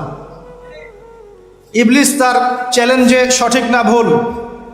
এখনকার বিশ্ব এবং পরিবেশের দিকে তাকায় দেখেন, বেশিরভাগ মানুষ আল্লাহর পথে আছে না নাই? আল্লাহ পাক তাকে বের করে দিলেন। সে আরও একটা চ্যালেঞ্জ করেছিল, সে চ্যালেঞ্জ করেছিল, এইটা আমি আজকে স্টাডি করতে গিয়ে পেয়েছি, বিকজ আজকে একটা ইস্যু আমার সামনে এসেছিল, তো মনে হলো যে এটার দলিলটা কোথায় বের করতে হবে। তো দেখলাম যে ওয়াও, এটা তো ইবলিসের চ্যালেঞ্জ। এখনকার যে প্রবলেমসগুলো আপনি ফেস করছেন, জিনার প্রবলেম, ফ্রি মিক্সিংয়ের প্রবলেম, তারপরে এই যে ব্যভিচারের প্রবলেম, অশ্লীলতার প্রবলেম, ইভেন ট্রান্সজেন্ডারের প্রবলেম, হ্যাঁ ট্রান্সজেন্ডারের প্রবলেম, সমকামিতার প্রবলেম, এগুলো ইবলিসের চ্যালেঞ্জ ছিল। সুবহানাল্লাহ, এগুলো ইবলিস আল্লাহর সাথে চ্যালেঞ্জ করেছিল যে আমি আদম সন্তানকে এইভাবে পথভ্রষ্ট করব। কি বলেছে জানেন? সূরা নিসার 119 নম্বর আয়াতে ইবলিস এই চ্যালেঞ্জটা করেছে, ওয়ালা উদিল্লান্নাহুম। শুধু তাই নয়, আমি আদম সন্তানদেরকে অবশ্যই পথভ্রষ্ট করব। এক, ওয়ালা উমান্নিয়ান্নাহুম, আমি অবশ্যই আদম সন্তানদেরকে মিথ্যা আশ্বাস দিব। কি দিব? মিথ্যা আশ্বাস দিব। ওয়ালা আমুরান্নাহুম, আমি আদম সন্তানকে আদেশ করব, ফালাইউবাত্তিকুন্না আযানাল আনআম, তারা পশুর কানগুলোর মধ্যে ছিদ্র করা শুরু করবে। আরো আছে, ওয়ালা আমুরান্নাহুম, আমি তাদেরকে আরো আদেশ করব, ফালাইয়ুগাইয়িরুন্না খালকাল্লাহ। এইটাই হচ্ছে কথা, ফালাইয়ুগাইয়িরুন্না খালকাল্লাহ, আমি আদম সন্তানদেরকে আদেশ করব তারা যেন আল্লাহর সৃষ্টিকে বিকৃত করে, তারা যেন আল্লাহর সৃষ্টিকে বিকৃত করে। আব্দুল্লাহ বিন মাসউদ রাদিয়াল্লাহু আনহু এই আয়াতের আলোকে বলছেন যে মেয়েরা ব্রু প্লাক করে এরাও তার অন্তর্ভুক্ত, যে মেয়েরা বা ছেলেরা হাতে ট্যাটু আঁকে তারাও এর অন্তর্ভুক্ত, যারা দাঁত শান করে, নর্মাল আল্লাহ পাক স্বাভাবিক যা দিয়েছেন তাকে শান করে, শানিত করে, ধারালো করার চেষ্টা করে, এরাও তার অন্তর্ভুক্ত। তাহলে যারা নিজেদের লিঙ্গ কেটে ছেলে থেকে মেয়ে হচ্ছে, এরা কাদের অন্তর্ভুক্ত? এরা কাদের অন্তর্ভুক্ত? এটাকে আমরা প্রমোট করতেছি। কিভাবে এরকম একটা মানুষ আমাদের এমপি মন্ত্রীর সাথে দেখা করতে পারে, সুসংবাদ দিতে পারে? কিভাবে তারা ইন্সপিরেশন পায়? কোত্থেকে ইন্সপিরেশন পায়? এটা একটা ছেলে, বাহ্যিকভাবে ছেলে, মানসিকভাবে মেয়ে। মনে রাখবেন, ট্রান্সজেন্ডার প্রবলেম আর হিজড়ার সমস্যা এক নয়। হিজড়ার সমস্যাটা জন্মগত সমস্যা, এটার বিধান ইসলামে আছে, কোরআন সুন্নাহ এটার বিধান আছে। আয়েশা রাদিয়াল্লাহু আনহার কাছেও একজন হিজড়া এসেছিল। তো নবী সাল্লাল্লাহু আলাইহি ওয়াসাল্লাম তাকে বলেছিলেন যে তার মধ্যে যদি পুরুষের স্বভাব বেশি থেকে থাকে তাহলে তার কাছ থেকেও আমাদেরকে পর্দা করতে হবে। কথা বুঝতে পারছেন? তার মধ্যে যদি পুরুষের স্বভাব বেশি থাকে তাহলে মেয়েরা তার থেকে পর্দা করতে হবে। এমন ভাবার সুযোগ নাই যে সে তো তৃতীয় লিঙ্গের মানুষ, পর্দার দরকার নাই। নো। তো হিজড়ার প্রবলেমটা ইসলামে আছে, সলিউশন ইসলামে আছে। এটা কি সমস্যা? ট্রান্সজেন্ডার সমস্যা। সে বলছে আমি ফিজিক্যালি মেল কিন্তু মেন্টালি ফিমেল। তাহলে একটা মানুষের যদি ফিজিক্যাল স্ট্রাকচার পুরুষের হয় আর মানসিকতা যদি মেয়েদের হয়, তাহলে চিকিৎসা তো করতে হবে মানসিক অবস্থা, তাকে মানসিক ট্রিটমেন্ট দিয়ে তাকে পুরুষ বানাতে হবে। এটা হলো ইসলামিক ট্রিটমেন্ট। আর আপনি এখানে এরা কি করছে? বাহ্যিকভাবে পুরুষাঙ্গ কেটে ফেলে, পুরুষের যে অন্ডকোষ সেটা সব কেটে ফেলে সে ওইখানে সার্জারি করে মেয়ে হচ্ছে, এবং বুকের মধ্যে, স্তনের মধ্যে সার্জারি করে মেয়ে হচ্ছে। এটা হলো ট্রান্সজেন্ডার। ওয়ালা আমুরান্নাহুম ফালাইয়ুগাইয়িরুন্না খালকাল্লাহ, তারা আল্লাহ পাকের সৃষ্টিকে বিকৃত করবে। এই যে শয়তান চ্যালেঞ্জ করেছে, এখন দেখেন ওই যুগ চলছে, ওই যুগে আমরা চলে আসছি। শয়তান চ্যালেঞ্জ করেছিল সামন থেকে আসবো। সামন থেকে আসবো মানে কি? স্পষ্ট কুফর শিরক এগুলো নিয়ে আসবে, চিনতে পারবেন স্পষ্ট কুফর শিরক। পিছন থেকে আসবো, পিছন থেকে আসবো মানে কি? এমন কিছু নিয়ে আসবে আপনি চিনতে পারবেন না কোনটা সত্য কোনটা মিথ্যা। ডান দিক থেকে আসবো মানে কি? আপনাকে দুনিয়া নিয়ে আসবে, দুনিয়ার চিন্তা পেরেশানি দিয়ে দিবে। বাম দিক থেকে আসবো মানে কি? পরকালের ফিকির আপনাকে বিভ্রান্ত করে রেখে দেবে, নেক্সট রোতে ধোকা খাওয়াই দেবে। এখানে বলছে আমি অবশ্যই পথভ্রষ্ট করব। এরা পশুর কান ছিদ্র করবে এবং আল্লাহর সৃষ্টিকে তারা বিকৃত করবে। আব্দুল্লাহ বিন মাসউদ রাদিয়াল্লাহু আনহুর যুগে তো এরকম জেনারেশন ছিল না, তাই তিনি ওই কথাটা বলতে পারেন নাই। তখন তিনি বলেছেন গ্রুপ ল্যাক করলেও এর অন্তর্ভুক্ত হবে, দাঁত শান করে উপরে ফেললে অন্তর্ভুক্ত হবে, ট্যাটু আঁকলে অন্তর্ভুক্ত হবে। আল্লাহ পাক স্বাভাবিক যা দিয়েছেন তার থেকে যদি অস্বাভাবিক পরিবর্তন করতে চায় সৃষ্টিকে, তাহলে এর অন্তর্ভুক্ত হবে। তবে যেসব ক্ষেত্রে ইসলাম অনুমোদন দিয়েছে ওই ক্ষেত্র জায়েজ। যেমন ওই যে ছাগলকে অনেক সময় খাসি করা হয়, এগুলো সাহাবীদের যুগেও ছিল, এগুলো করাও হয়েছে, অনুমোদনও আছে ইসলামে, চাইলে করতে পারে। কিন্তু একটা আদম সন্তানের আকৃতিকে এভাবে আপনি পরিবর্তন করে দিবেন, এটাকে উৎসাহিত করে দিবেন, এটা নিয়ে বই লেখা হবে, প্রমোট করা হবে, সুবহানাল্লাহ, আমরা কোন যুগে চলে আসলাম? আমরা দেখতে দেখতে কোন যুগে চলে আসলাম? আজকে থেকে 30 বছর আগেও একটা ছেলে যদি একটা ছেলের দিকে আকর্ষিত হতো, এটাকে মানসিক রোগ বলা হতো। এখন এটাকে জায়েজ করে দেওয়া হচ্ছে। দেখা যায় প্রতি 100 জনের মধ্যে 5 জন 6 জন দেখা যায় সমকামী। ফেসবুক এগুলো ঘাটাঘাটি করলে চোখ কপালে উঠে যায়। আগে যেমন পতিতালয়ের জন্যে এই ছেলেপেলেগুলো কিছু পাগল ছিল, ওখানে গিয়ে রাত কাটাতো। তারপরে ওদেরকে বাসায় নিয়ে আসা শুরু হলো। মানে একটা ছেলে একটা মেয়েকে ভাড়া করে বাসায় নিয়ে আসতো, রাত কাটাতো। এটাও তো একটা নোংরা যুগ ছিল কয়েকদিন আগেই। এখন কি হয় জানেন? একটা ছেলে আর একটা ছেলেকে ভাড়া করে বাসায় নিয়ে যায়। আল্লাহ পাকের গজব টেনে নিয়ে আসতেছেন আপনারা। আল্লাহ পাকের গজবটা জোর করে টেনে নিয়ে আসতেছেন। আল্লাহ পাক গজব দিতে চাচ্ছিলেন না আপনাদের উপরে, এবার দিবেন ইনশাআল্লাহ। জোর করে আল্লাহর গজব টেনে আনতেছেন। আমি জেনারেশনের অধঃপতনের স্তরগুলো আপনাকে দেখাতে পারবো। আগে চিঠি লিখতো গোপনে গোপনে, লজ্জা শরম হায়া ছিল, রিক্সায় করে যাওয়া যাবে না, কেউ দেখে ফেললে সমস্যা হবে। তারপরে এমন জেনারেশন আসলো সব কিছু ওপেন। ওদের আলাপই শুরু হয় হ্যান্ডশেক থেকে, এবং 7 দিনের মধ্যে বেড়ে যাওয়া শেষ। এরপর চেঞ্জ করতে থাকে একটার পর একটা। তারপর চলে আসলো সিরিয়ালের যুগ। সিরিয়াল এসে শেখালো বাসায় স্বামী থাকলেও যথেষ্ট না, বাইরে একটা স্বামী লাগবে। বাসায় মেয়ে থাকলে যথেষ্ট না, আরেকটা বউ বাইরে লাগবে। এটা শুরু হলো, এটা চলতে শুরু করলো। এখন এটা কমন হয়ে গেল। নবী করিম সাল্লাল্লাহু আলাইহি ওয়াসাল্লাম বলেছেন, আল্লাহর পরে যদি আমি কাউকে সেজদা করার আদেশ করতাম, আমি মেয়েদেরকে বলতাম তারা যেন স্বামীদেরকে সেজদা করে। এখন তো আপনারা সব তসলিমা নাসরিনের ফ্যান হয়ে বসে আছে। ওরা আপনাদেরকে ব্রেইন ওয়াশ করে দিয়েছে। সব ক্ষেত্রে সমান অধিকারের কথা আপনাকে কে বলেছে? কোন কোন ক্ষেত্রে আপনাকে অগ্রাধিকার দেওয়া হয়েছে। আপনি খুঁজছেন সমান অধিকার, আর ইসলাম দিয়েছে অগ্রাধিকার। কত বোকা আপনি! কোন কমন সেন্স নাই, ননসেন্স। বাসায় ঘরে ঘরে প্রবলেমসগুলো চলতেছে, ঘরে ঘরে। কেন এত বেসবর? কেন এত আনুগত্যহীনতা? কেন? কথা শুনতে হবে, মানতে হবে, বিশ্বাস করতে হবে। সম্পর্ক শুধু ভালোবাসার বলে টিকে থাকে না। সম্পর্ক টিকে থাকে একে অপরের বিশ্বাসের ফলে, একে অপরের শ্রদ্ধাবোধের উপরে, একে অপরের সম্মান বোধশক্তির উপরে।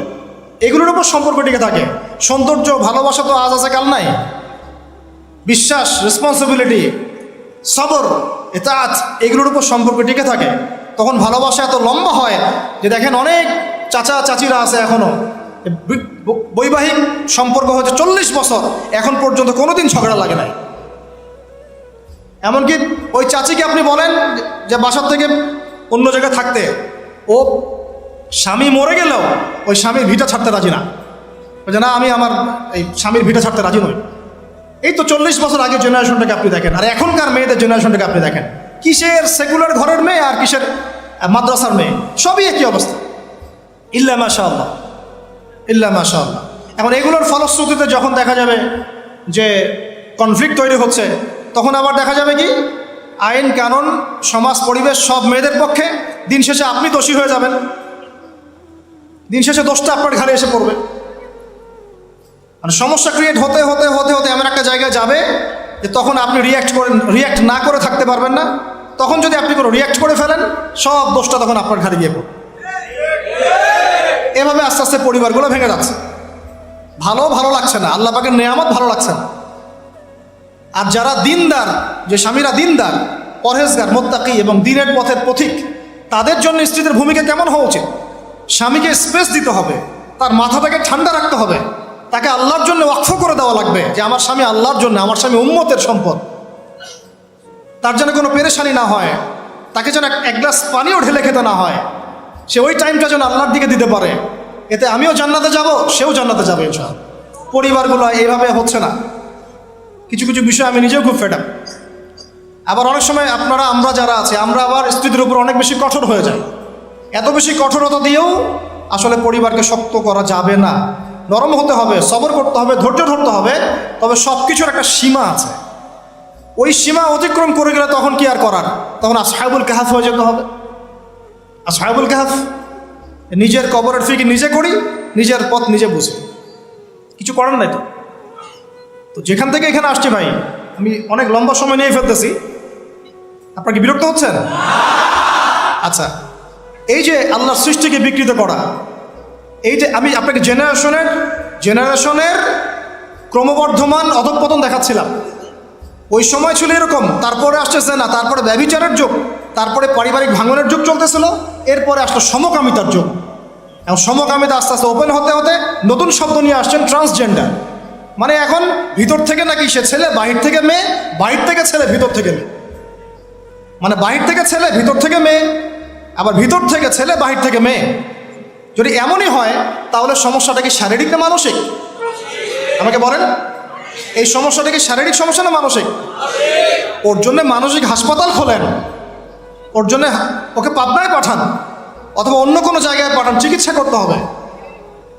মাথা থেকে সে মেয়ে, একটু বোঝেন, মাথা থেকে মেয়ে, বাহির থেকে ছেলে, সার্জারি করে সে মেয়ে হচ্ছে। মেয়ে হয়ে কার সাথে সে সেক্সুয়াল সম্পর্ক করবে? ছেলের সাথে না মেয়ের সাথে? ছেলের সাথে না মেয়ের সাথে? তাহলে আগে ছিল ছেলে, সার্জারি করে হলো মেয়ে, যৌন সম্পর্ক করবে কার সাথে? ছেলের সাথে। তার মানে সে ছেলে ছিল, ছেলের সাথেই যৌন সম্পর্ক করছে। এই আদতে একটা সমকামী। এটা ট্রান্সজেন্ডারশিপ নয়, এটা একটা সমকামিতাই। শুধু একটা ঘুরিয়ে খেলেন আপনি, ওই সুদকে সরাসরি খাবার, ঘুরিয়ে খাওয়ার মতো। একটা ছেলে, একজন মনে করেন যে মেয়ে, ফিজিক্যালি মেয়ে, মানসিকভাবে ছেলে, সার্জারি করে এখন সে ছেলে হতে যাচ্ছে। তো এ যৌন সম্পর্ক করবে কার সাথে? মেয়ের সাথে। তাহলে সৃষ্টিগতভাবে ছিল মেয়ে, যৌন সম্পর্ক করছে এখন মেয়ের সাথে, সেও একটা সমকামী। তাহলে আদতে এইসব নামগুলো দিয়ে আমরা সমকামিতা প্রমোট করলাম। আর সমকামিতা সম্পর্কে এই যে আল্লাহ পাকের কালাম আল কুরআনুল কারীমের মধ্যে এমন ভয়াবহ শাস্তির কথা আছে যেটা অন্য কোনো পাপের কারণে হয়নি। আল্লাহ পাক বলেছেন, হে লূত, তোমার কওম এমন পাপ করছে, এই পাপ এই মহাবিশ্বে কেউ কোনোদিন করে নাই। ওই যে প্রথম তাগুতের গোড়া পশ্চিমারা এটা সুন্দর করে ভিডিও করে ইন্ডাস্ট্রি খুলে নায়ক নায়িকা ওদের রেডিমেড ভাড়া করা থাকে, পর্ন স্টারগুলা, এরা সমকামী। এই সমকামিতার ভিডিওগুলো সারা বিশ্বে ছড়িয়ে দিয়ে মানুষের মগজগুলো আস্তে আস্তে ওইদিকে নিয়ে গেল। কেউ জানতোই না যেগুলো বলে কিছু আছে। এটা ইন্ডাস্ট্রি, একটা ফিল্ম ইন্ডাস্ট্রির মতো একটা ইন্ডাস্ট্রি। এখানে নায়ক নায়িকা থাকে, ওরা ওদের নায়ক নায়িকা টাকা দিয়ে ভাড়া করা হয়, করে এদেরকে দিয়ে এই কাজগুলো তারা করে। এটা তারা এনজয় করে না, শুটিং করে। তারা এগুলো এনজয় করে না, কি করে? শুটিং করে। একটা দুইটা ক্লিপ, এগুলো একদিন দুই দিনে হয় না, এটা এক সপ্তাহ ধরে, 2 সপ্তাহ ধরে, 1 মাস ধরে শুটিং করতে হয়। যারা এই পথ থেকে ফিরে আসছে তাদের বিবৃতি হচ্ছে এগুলা। খুবই নির্মম। যে করতে চায় না, ওই প্যাচের মধ্যে পড়ে গেলে ওকে বিভিন্নভাবে ব্ল্যাকমেল করে করানো হয়। তো এই ভিডিওগুলো সারা বিশ্বে ইন্টারনেটের মাধ্যমে ছড়িয়ে দেওয়া হলো। মানুষ দেখে এগুলো শিখলো। ও তাই তো, সমকামীও হতে পারে, একটা ছেলে একটা ছেলের সাথেও করতে পারে, একটা মেয়ে একটা মেয়ের সাথেও করতে পারে। এটা আসলো ওই কওমে লূত থেকে। আল্লাহ রাব্বুল আলামিন বলছেন, হে লূত, তোমার কওম এমন কাজ করলো যে কওম মহাবিশ্বের কেউ কখনো করে নাই। আল্লাহ পাক তাকে দাওয়াত দেওয়ার আদেশ করলেন, তিনি দাওয়াতি কাজ করতেই থাকলেন। তারা তো শুনলই না, বরং বলল, আচ্ছা তুমি নিজেকে খুব পবিত্র রাখতে চাও, এই গ্রাম থেকে তুমি বের হয়ে যাও। লূত আলাইহিস সালাম বের হয়ে গেলেন। তার স্ত্রী তার কথা শুনল না। আল্লাহ পাক বললেন, তা তোমার স্ত্রী এই জালেমদের অন্তর্ভুক্ত হয়ে যাবে, তুমি নিজে এখান থেকে বের হয়ে যাও। লূত আলাইহিস সালাম বের হয়ে গেলেন। আল্লাহ রাব্বুল আলামিন 2 জন ফেরেশতাকে পাঠালেন, একজন জিবরাইল আলাইহিস সালাম, একজন মিকাইল আলাইহিস সালাম, সুন্দর বালকের রূপে। টকটকা অনেক সুন্দর বালক থাকে না, দেখতে মিষ্টি মিষ্টি। এই বালকদের দিকে পর্যন্ত তাকাতে নিষেধ করা হয়েছে। এই বালকদের দিকে, ছোট ছোট সুন্দর সুন্দর ছেলের চেহারার যে বালকরা আছে, কিশোর, এদের দিকেও অনেকক্ষণ তাকায় থাকতে নিষেধ করা হয়েছে, যাতে ওদের দিকে কোনো আকর্ষণ সৃষ্টি না হয়। এখন তো বলতে লজ্জা লাগে, বিভিন্ন জায়গায় মাদ্রাসার মধ্যে এইসব ঘটনা ঘটছে এখন। এটা কি মাফ হয়ে যাবে মনে করেছে? অন্য জায়গাতে তো হচ্ছেই, কোনো কোনো ক্ষেত্রে আমরা দেখছি যে মাদ্রাসার মধ্যে এসব ঘটনা ঘটছে। কেন? ব্যবস্থা নিতে হবে, ব্যবস্থা অবশ্যই গ্রহণ করতে হবে। প্রয়োজনে এসব আবাসিকের একটা জায়গায় গাদাগাদি করে একসাথে সবাইকে কেন রাখেন? সবার জন্য আলাদা আলাদা ঘর করতে পারলে করেন, না হলে মাদ্রাসা করার দরকার নাই আপনার। ওদের ব্যক্তিগত লাইফ নাই, পার্সোনালিটি নাই, প্রাইভেসি নাই। একটা কম্বলের নিচে আপনি 3 জনকে ঘুম পাড়াচ্ছেন কেন? আস্তে আস্তে তো একটা সমস্যা সৃষ্টি হয়ে যেতে পারে। এটা তো পর্নোগ্রাফির যুগ, পর্নোগ্রাফির যুগ এটা। তো ওই দুজন ফেরেশতা সুন্দর বালকের রূপ ধরে এসে তাদেরকে নসিহত করতে লাগলো। এবার এই দুজন কি করল, এই দুজনের ব্যাপারে তারা কি বললো জানেন? তারা লূত আলাইহিস সালামের কাছে এসে বলছে, হে লূত, তোমার মেহমানদেরকে আমাদের হাতে তুলে দাও। তখন লূত আলাইহিস সালাম বলছেন যে আলা, একটা কি জানি, আলাইসা মিনকুম রাজুলুন রশিদ, আর তোমাদের মধ্যে কি একটা ভালো মানুষও বাকি থাকলো না? আলাইসা মিনকুম রাজুলুন রশিদ, তোমাদের মধ্যে কি একটা ভালো মানুষ আর বাকি থাকলো না? আমার মেহমানদেরকে পর্যন্ত এভাবে চাচ্ছ? হ্যাঁ, উলাই বানাতি ইন কুনতুম ফাইলিন, যদি তোমাদের চাহিদা থেকে থাকে, আমার মেয়েরা আছে, মেয়েদেরকে বিয়ে করে নাও। সুবহানাল্লাহ, কত বড় কলিজা একটা নবীর, দেখেন কত দরদ। তোমরা পাপ কাজ থেকে দূরে থাকতে পারছো না, হালাল পথে ফিরে আসো, প্রয়োজনে আমার মেয়েদেরকে তোমাদের সাথে বিয়ে দিচ্ছি, আমাদের মেয়েদেরকে বিয়ে করে নাও। ও বলছে, তারা বলছে না, তুমি তো জানোই ভালো করে, ইন্নাকা লা তা'লামু মা নুরিদ, তুমি তো খুব ভালো করেই জানো আমরা আসলে কি চাচ্ছি। আস্তাগফিরুল্লাহ। মানে তোমাদের মেয়েদের ব্যাপারে তোমার মেয়েদের ব্যাপারে আমাদের কোনো আগ্রহ নাই, ওই ছেলে দুইটার ব্যাপারে আমাদের আগ্রহ। ওই যে ভিতর থেকে পুরুষ, বাহির থেকে মেয়ে, বাহির থেকে পুরুষ, ভিতর থেকে মেয়ে। এই তো সাইকোলজিক্যাল ব্যাপারটা এরকম না? ছেলের প্রতি আগ্রহী, মেয়ের প্রতি কোনো আগ্রহ নাই, ছেলের প্রতি আগ্রহ। এখন আল্লাহ রাব্বুল আলামিন বললেন যে সকালের জন্য অপেক্ষা করো, সকালের জন্য অপেক্ষা করো, আলাইসা সুবহু বিকরিব, আর সকাল কি নিকটবর্তী নয়? আল্লাহ জিজ্ঞাসা করছেন। লূত আলাইহিস সালামকে বললেন যে বের হয়ে যাও। এই যে দুজন ফেরেশতা তাদের আসল আকৃতিতে আসলেন, 2 পাখা দিয়ে। এই জায়গাটা আপনারা চিনবেন, জর্ডানের পাশে ডেড সি, মৃত সাগর। ওই জায়গাটাকে এইভাবে উঠিয়ে, আসমানে উঠিয়ে, আসমান থেকে আল্লাহ পাথর বর্ষণ করে এগুলোকে রজম করলেন, থেতলা করলেন। রজম মানে কি? পাথর নিক্ষেপ করে থেতলা করে দেয়া, তারপরে এই জায়গাটাকে উল্টিয়ে দাফন করে দিলেন। এইটা হলো এই ডেড সি, মৃত সাগর। এই সাগরে কেউ ডুববে না, এই সাগরে যে যাবে ভেসে থাকবে। এখন আমরা কি এই শাস্তিটাকে ডেকে নিয়ে আসতে চাচ্ছি আল্লাহর কাছ থেকে? আমরা এই শাস্তিটাকে, ওয়াল্লাহি এই শাস্তিটাকে আমরা ডেকে নিয়ে আসতেছি বাংলার মাটিতে। এই শাস্তি তো পশ্চিমারা পড়বেই, এই শাস্তিতে পশ্চিমারা পড়বেই, কারণ এইটা ওরা প্রমোট করেছে সারা বিশ্বে, এটা ওরা প্রমোট করেছে। এই জন্যই হাদিসের সাথে মিলিয়ে নেবেন, কিয়ামতের আগে আগে 3-3টা বড় বড় ভূমিকম্প হবে, 1টা 2টা না, 3-3টা। তার মধ্যে একটা হবে পশ্চিমা বিশ্বে, আমি এখনই বলে দিলাম। এমন ভূমিধস হবে, একটা পুরো বড় অংশের মাটিতে দেবে যাবে, ধসে যাবে ইনশাআল্লাহ। এটা সামনে আসতেছে, কারণ তারা সমকামিতার পাপটাকে সারা বিশ্বে প্রমোট করেছে, কারণ তারা সুদের ভিত্তিতে সারা বিশ্বে আল্লাহ এবং তার রাসূলের সাথে যুদ্ধ করেছে, মায়ের সাথে জেনা করেছে। আল্লাহর সাথে যুদ্ধ করে যেমন পার পাওয়া যাবে না, রাসূলের সাথে যুদ্ধ করে পার পাওয়া যাবে না। এই যে সমকামিতা প্রমোট করে, পর্নোগ্রাফি প্রমোট করে, মাদকদ্রব্য ছড়িয়ে দিয়ে সারা বিশ্বের মাজলুম মুসলমানদেরকে হত্যা করে কোনোদিন পার পাওয়া যাবে না। আল্লাহ পাক সবর করছেন, দেখছেন, কিন্তু আল্লাহ পাক ছেড়ে দিবেন না, ইনশাআল্লাহ ছেড়ে দিবেন না। এই ভূমিকম্পটা আসতেছে সামনে। আর 2টা কোথায় কোথায়? আর একটা পূর্ব দিকে। পূর্ব দিক এখন কোন দিক? পৃথিবীর সেন্টার থেকে আপনারা হিসাব করে দেখে নেন। আর একটা বাকি থাকবে, ওইটা হচ্ছে মাঝখানে, এই যে জাজিরাতুল আরবের মধ্যে। তো প্রিয় ভাইরা, অনেক ভিতরে চলে গেলাম। আল্লাহ পাক আমাদেরকে এই ধরনের যাবতীয় ফিতনা ফাসাদ থেকে হেফাজত করুন। এই জেনারেশনকে সতর্ক করার জন্য কথাগুলো বললাম। আল্লাহর ওয়াস্তে জেনার দিকে যায়েন না, সমকামিতার বিষ দাঁত উপরে ফেলবেন। যদি এরকম কাউকে মনে হয়, ওকে চিকিৎসা করাবেন। ওর চিকিৎসার দরকার, মানসিক চিকিৎসার দরকার। নিশ্চয়ই ওর ভিতরে কোনো না কোনো মানসিক রোগ আছে। আর এ ধরনের ডিভাইস অ্যাডিকশন থেকে আপনারা দূরে থাকবেন। ভালো কাজে সময় ব্যয় করবেন, ভালো মানুষদের সাথে থাকবেন, নিজেকে ব্যস্ত রাখবেন। অলওয়েজ নিজেকে ব্যস্ত রাখবেন দিনই কাজে, যেন 1 ঘন্টা আপনার অপচয় না হয়। 1 ঘন্টা সময় পেয়েছেন, আপনি বই নিয়ে পড়তে বসে যান, বা অনলাইনে যদি যেতে হয় ভালো কিছু সার্চ করেন, ভালো করে রিসার্চ করেন, টাইমটা কাজে লাগান। অলস বসে থাকবেন, দুনিয়ার শয়তানি মাথা চান। এটা আমাদের জেনারেশনকে শেষ করে ফেলছে। প্রিয় ভাইরা, জাহিলিয়াত থেকে এতদূর পর্যন্ত এসেছি, এখন আমি আস্তে আস্তে খালি শেষ করে দিব, জাস্ট পয়েন্টগুলো মিলিয়ে নেন। ওই শিরক এখনকার বিশ্বে আছে কি নাই বলেন? আমি একটা একটা করে বলছিলাম যে আপনার এডুকেশন, আপনার ইকোনমি, আপনার পলিটিক্স, ওয়ার্ল্ড অ্যাফেয়ার্স এবং সংস্কৃতি, এই প্রত্যেকটা সেক্টরেই সেই শিরক এখনও বিরাজমান আছে। এবং কোনো কোনো ক্ষেত্রে ধর্মের মধ্যেও সেই শিরকটা বিরাজমান আছে।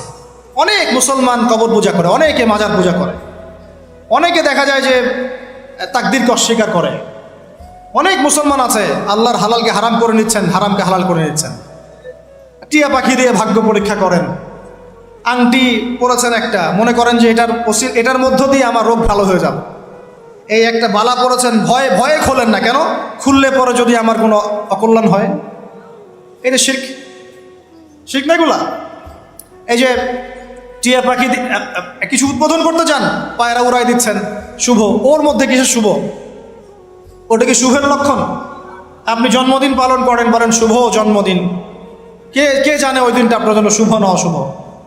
এরকম হাজার হাজার শিরক আছে, আমি বলতে গেলে অনেক সময় চলে যাবে। ওইদিকে বাদ দেন, প্রত্যেকটা ডিপার্টমেন্টে শিরক আছে। কিতাবুত তাওহীদ বইটা পড়ে নিন। কোন কোন কিতাব? কিতাবুত তাওহীদ।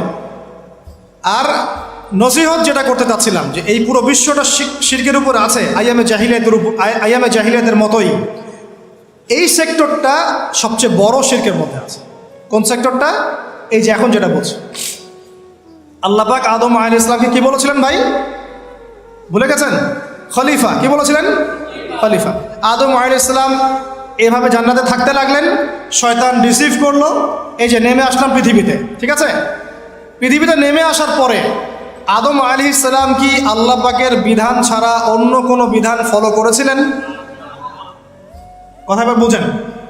আদম আলাইহিস সালামকে আল্লাহ কি বলেছেন বলেন? খলিফা। কি শব্দ? খলিফা। তিনি এখন পৃথিবীতে আসলেন কিভাবে? ওই যে জান্নাতে রাখলেন, ফল ভক্ষণ করে ফেললেন, ইবলিস সিজদা করলো না, এই যে চ্যালেঞ্জ করলো, আস্তে আস্তে ফল খেয়ে ফেললেন একদিন, বাস আল্লাহ পাক আর জান্নাতে রাখলেন না, যাও পৃথিবীতে চলে যাও। তওবা করলেন, রব্বানা যালামনা আনফুসানা ওয়া ইল্লাম তাগফির লানা ওয়া তারহামনা লানাকুনান্না মিনাল খাসিরিন, আল্লাহ মাফ করে দিলেন। কিন্তু জান্নাতে থাকা হলো না, এবার পৃথিবীতে থাকো। পৃথিবীতে তিনি থাকা অবস্থায় কি আল্লাহর সাথে শিরক করেছিলেন? আল্লাহর বিধান বাদ দিয়ে অন্য কোনো বিধান মেনেছিলেন? আল্লাহর বিধান বাদ দিয়ে অন্য কোনো বিধান দিয়ে তিনি কি তার পরিবার সমাজ পরিচালনা করেছিলেন? তাহলে আল্লাহর খলিফার কাজ কি? আল্লাহর বিধান দিয়ে নিজেকে, নিজের পরিবারকে, নিজের সমাজকে, নিজের আওতাভুক্ত যারা তাদেরকে পরিচালিত করা। আমি কি বুঝাতে পারছি? আল্লাহর খলিফার কাজ কি? আমার সাথে বলেন। আল্লাহর বিধান দিয়ে নিজে চলা, নিজের পরিবারকে চালানো, নিজের সমাজকে চালানো। এটা কার কাজ? আল্লাহর খলিফার কাজ। যদি আমি এখন নিজেও শয়তানের বিধান দিয়ে চলি, নিজের পরিবারকেও শয়তানের বিধান দিয়ে চালাই, নিজের সমাজটাকেও শয়তানের বিধান দিয়ে চালাই, আমি কি আল্লাহর খলিফা থাকবো না শয়তানের খলিফা হব? বোঝা যাচ্ছে কথা? আচ্ছা, এবার আল্লাহ পাক আরও একজন নবীকে খলিফা বলেছেন। বলেন কোন নবীকে? হ্যাঁ বলেন। আরও একজন নবীকে আল্লাহ পাক খলিফা বলেছেন, তার নাম দাউদ আলাইহিস সালাম। কি নাম? ওই সুলাইমান আলাইহিস সালামের বাবা, সুলাইমান আলাইহিস সালামের বাবা। এই দাউদ আলাইহিস সালাম এই জেরুজালেম থেকে 40 বছর বিশ্ব শাসন করেছিলেন। কত বছর? কোন জায়গা থেকে? এই জেরুজালেম থেকেই। তার পরবর্তীতে তার সন্তান সুলাইমান আলাইহিস সালাম, তিনিও 40 বছর বিশ্ব শাসন করেছেন এই জেরুজালেম থেকে। অচিরেই এই ইহুদিদেরকে নিয়ে আবারও 40 দিন বিশ্ব শাসন করবে মাসিহুদ দাজ্জাল। এটা লিখিত হয়ে গেছে, এবং সে এত বেশি শক্তিপ্রাপ্ত হবে যেটা অতীতে কাউকে দেয়া হয়।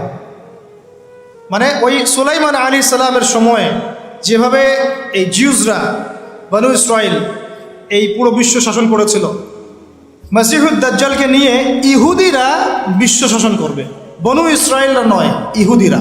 বনু ইসরাইল ইহুদি এক নয়, বনু ইসরাইল ইহুদি এক নয়। বনু ইসরাইলরা তখন হকের উপর ছিল, ইহুদিরা হকের উপর নাই। কারণ তারা দুইটা চান্স মিস করেছে। এক, তারা তাদের সত্যিকারের মাসিহকে চিনতে ব্যর্থ হয়েছে এবং তাকে হত্যার চেষ্টা করেছিল। সত্যিকারের মাসিহের নাম ঈসা আলাইহিস সালাম, তাকে তারা জারদ সন্তান বলে গালি দিয়েছিল, নাউজুবিল্লাহ। তার মাকে ব্যভিচারিণী বলে গালি দিয়েছিল, নাউজুবিল্লাহ। তাকে হত্যার চেষ্টা করেছিল, নাউজুবিল্লাহ। আল্লাহ পাক তাকে উঠিয়ে নিয়েছেন, তিনি মারা যান নাই। ওমা কাতালুহু ওমা সালাবুহু, তারা তাকে হত্যাও করে নাই, ক্রুশবিদ্ধ করে নাই। বাল রাফাআহুল্লাহু ইলাইহি, বরং আল্লাহ পাক তাকে উঠিয়ে নিয়েছেন তার কাছে। ঠিক আছে। তারা আরো অনেক নবীকে হত্যা করেছে, সূরা ইয়াসিন পড়লে বুঝতে পারবেন। আরো জাকারিয়া আলাইহিস সালামকেও তারা হত্যা করেছে, ইয়াহইয়া আলাইহিস সালামকে হত্যা করেছে। এমনকি আমাদের নবী মুহাম্মদ সাল্লাল্লাহু আলাইহি ওয়াসাল্লামকেও তারা একাধিকবার হত্যার চেষ্টা করেছে। ঠিক আছে। এই একটা চান্স চলে গেল, তারা বনু ইসরাইল থাকতে পারলো না। 2 নম্বর চান্স ছিল তাদের নবী মুহাম্মদ সাল্লাল্লাহু আলাইহি ওয়াসাল্লামের আনুগত্য করা। আল্লাহ পাক আল্লাহর নবীকে তাদের দরজা পর্যন্ত পৌঁছে দিলেন। তাদের কেবলায় 16 মাস নামাজ পড়লাম, পড়ি নাই? তারপরেও তারা হিংসার বশবর্তী হয়ে এবং চিরায়ত তাদের চরিত্রের বশবর্তী হয়ে তারা মুহাম্মদ সাল্লাল্লাহু আলাইহি ওয়াসাল্লামকে অস্বীকার করে। তাদের 2টা চান্স বন্ধ হয়ে গেল। এরপর থেকে তারা অভিশপ্ত হলো, অভিশপ্ত। আল্লাহ পাক ওদেরকে এখন এমন একটা আযাব দিবেন, এই মাসিহুদ দাজ্জালকেই তারা সত্য মাসিহ মনে করে বসে আছে। এই মিথ্যা মাসিহকেই তারা সত্য মাসিহ মনে করে বসে আছে এবং সেই প্ল্যাটফর্ম তারা রেডি করছে। এবং এই মিথ্যা মাসিহ দাজ্জাল এদেরকে নিয়েই 40 দিন বিশ্ব শাসন করবে। যার প্রথম দিনটা হবে 1 বছরের সমান, সেকেন্ড ডে হবে 1 মাসের সমান, তৃতীয় দিনটা হবে 1 সপ্তাহের সমান, বাকি দিনগুলো হবে আমাদের দিনের মতো। কিভাবে হবে আল্লাহু আ'লাম, আমরা জানি না। আল্লাহ পাক যা গোপন করেছেন আমরাও তা গোপন রাখলাম, তবে কিছু একটা তো হবে। এখন একটু ধৈর্য ধরেন, আমি শেষ করে দিচ্ছি। এখন ওই জেরুজালেম থেকেই আবার দাজ্জালকে হত্যা করে ওই ঈসা আলাইহিস সালাম আরও 40 বছর খেলাফত কায়েম করবে ইনশাআল্লাহ। কত বছর? 40 বছর। তার আগ পর্যন্ত কিয়ামত হবে না ইনশাআল্লাহ। যে পয়েন্ট থেকে ওইখানে গিয়েছি, দাউদ আলাইহিস সালাম আল্লাহ পাকের খলিফা ছিলেন। শুধু এতটুকু বোঝাচ্ছি আপনাদেরকে একজন খলিফার কাজ কি, এটা বলে আমরা কনক্লুশনে চলে যাব। ঠিক আছে। খলিফার কাজ আল্লাহ পাক বলেছেন সূরা সদে। কোন সূরায়? আল্লাহ পাক বলছেন ইয়া দাউদ, দরদ মাখা কণ্ঠে বলছেন, হে দাউদ শোনো, ইন্না জাআলনাকা খলিফাতান ফিল আরদ। আল্লাহর ওয়াস্তে যত পলিটিশিয়ান আছেন উপস্থিত এখানে, যে যেখানে দায়িত্বশীল আছেন, সবাই এই আয়াত দুটো মুখস্থ রাখবেন। মানেন না মানেন, মানতে পারেন না পারেন, এটা আপনার হিসাব, আপনার কবর, আপনার হাসর, আপনার জান্নাত, আপনার জাহান্নাম। আমাদের সাথে কোনো সম্পর্ক নেই, জাস্ট শুনে যান। খলিফার কাজ কি? আল্লাহ পাক বলেন, হে দাউদ, ইন্না জাআলনাকা খলিফাতান ফিল আরদ, আমি তোমাকে জমিনে আমার খলিফা করেছি। একটু আগে বলেছি তিনি জেরুজালেম থেকে বিশ্ব শাসন করেছেন, শুধু একটা অঞ্চল নয়। As a ruler, as a political leader, as a নবী, তিনি পুরো বিশ্ব শাসন করেছেন। কত বছর? 40 বছর। ইয়া দাউদ ইন্না জাআলনাকা খলিফাতান ফিল আরদ, হে দাউদ, আমি তোমাকে পৃথিবীতে আমার খলিফা করেছি। ফাহকুম বাইনান নাসি বিল হক, তুমি মানুষের মাঝে ন্যায় বিচার করো। কি করো? খলিফার কাজ কি? আবার বলেন, খলিফার কাজ কি? মানুষের মাঝে ন্যায় বিচার করো। ফাহকুম বাইনান নাসি বিল হক, হকের মানদণ্ডে তুমি মানুষের মাঝে বিচার ফয়সালা করো। আমাকে বলেন, আল কোরআনের চাইতে হক কিসের মধ্যে বেশি আছে? এই কত বড় কলিজা আপনার, বলেন আমাকে। আল কোরআন এবং নবীর সুন্নতের বাইরে আর কোন উৎস আছে যেটাকে আমি হক বলতে পারি? ফাহকুম বাইনান নাসি বিল হক, আরও আছে, আয়াত শেষ হয় নাই।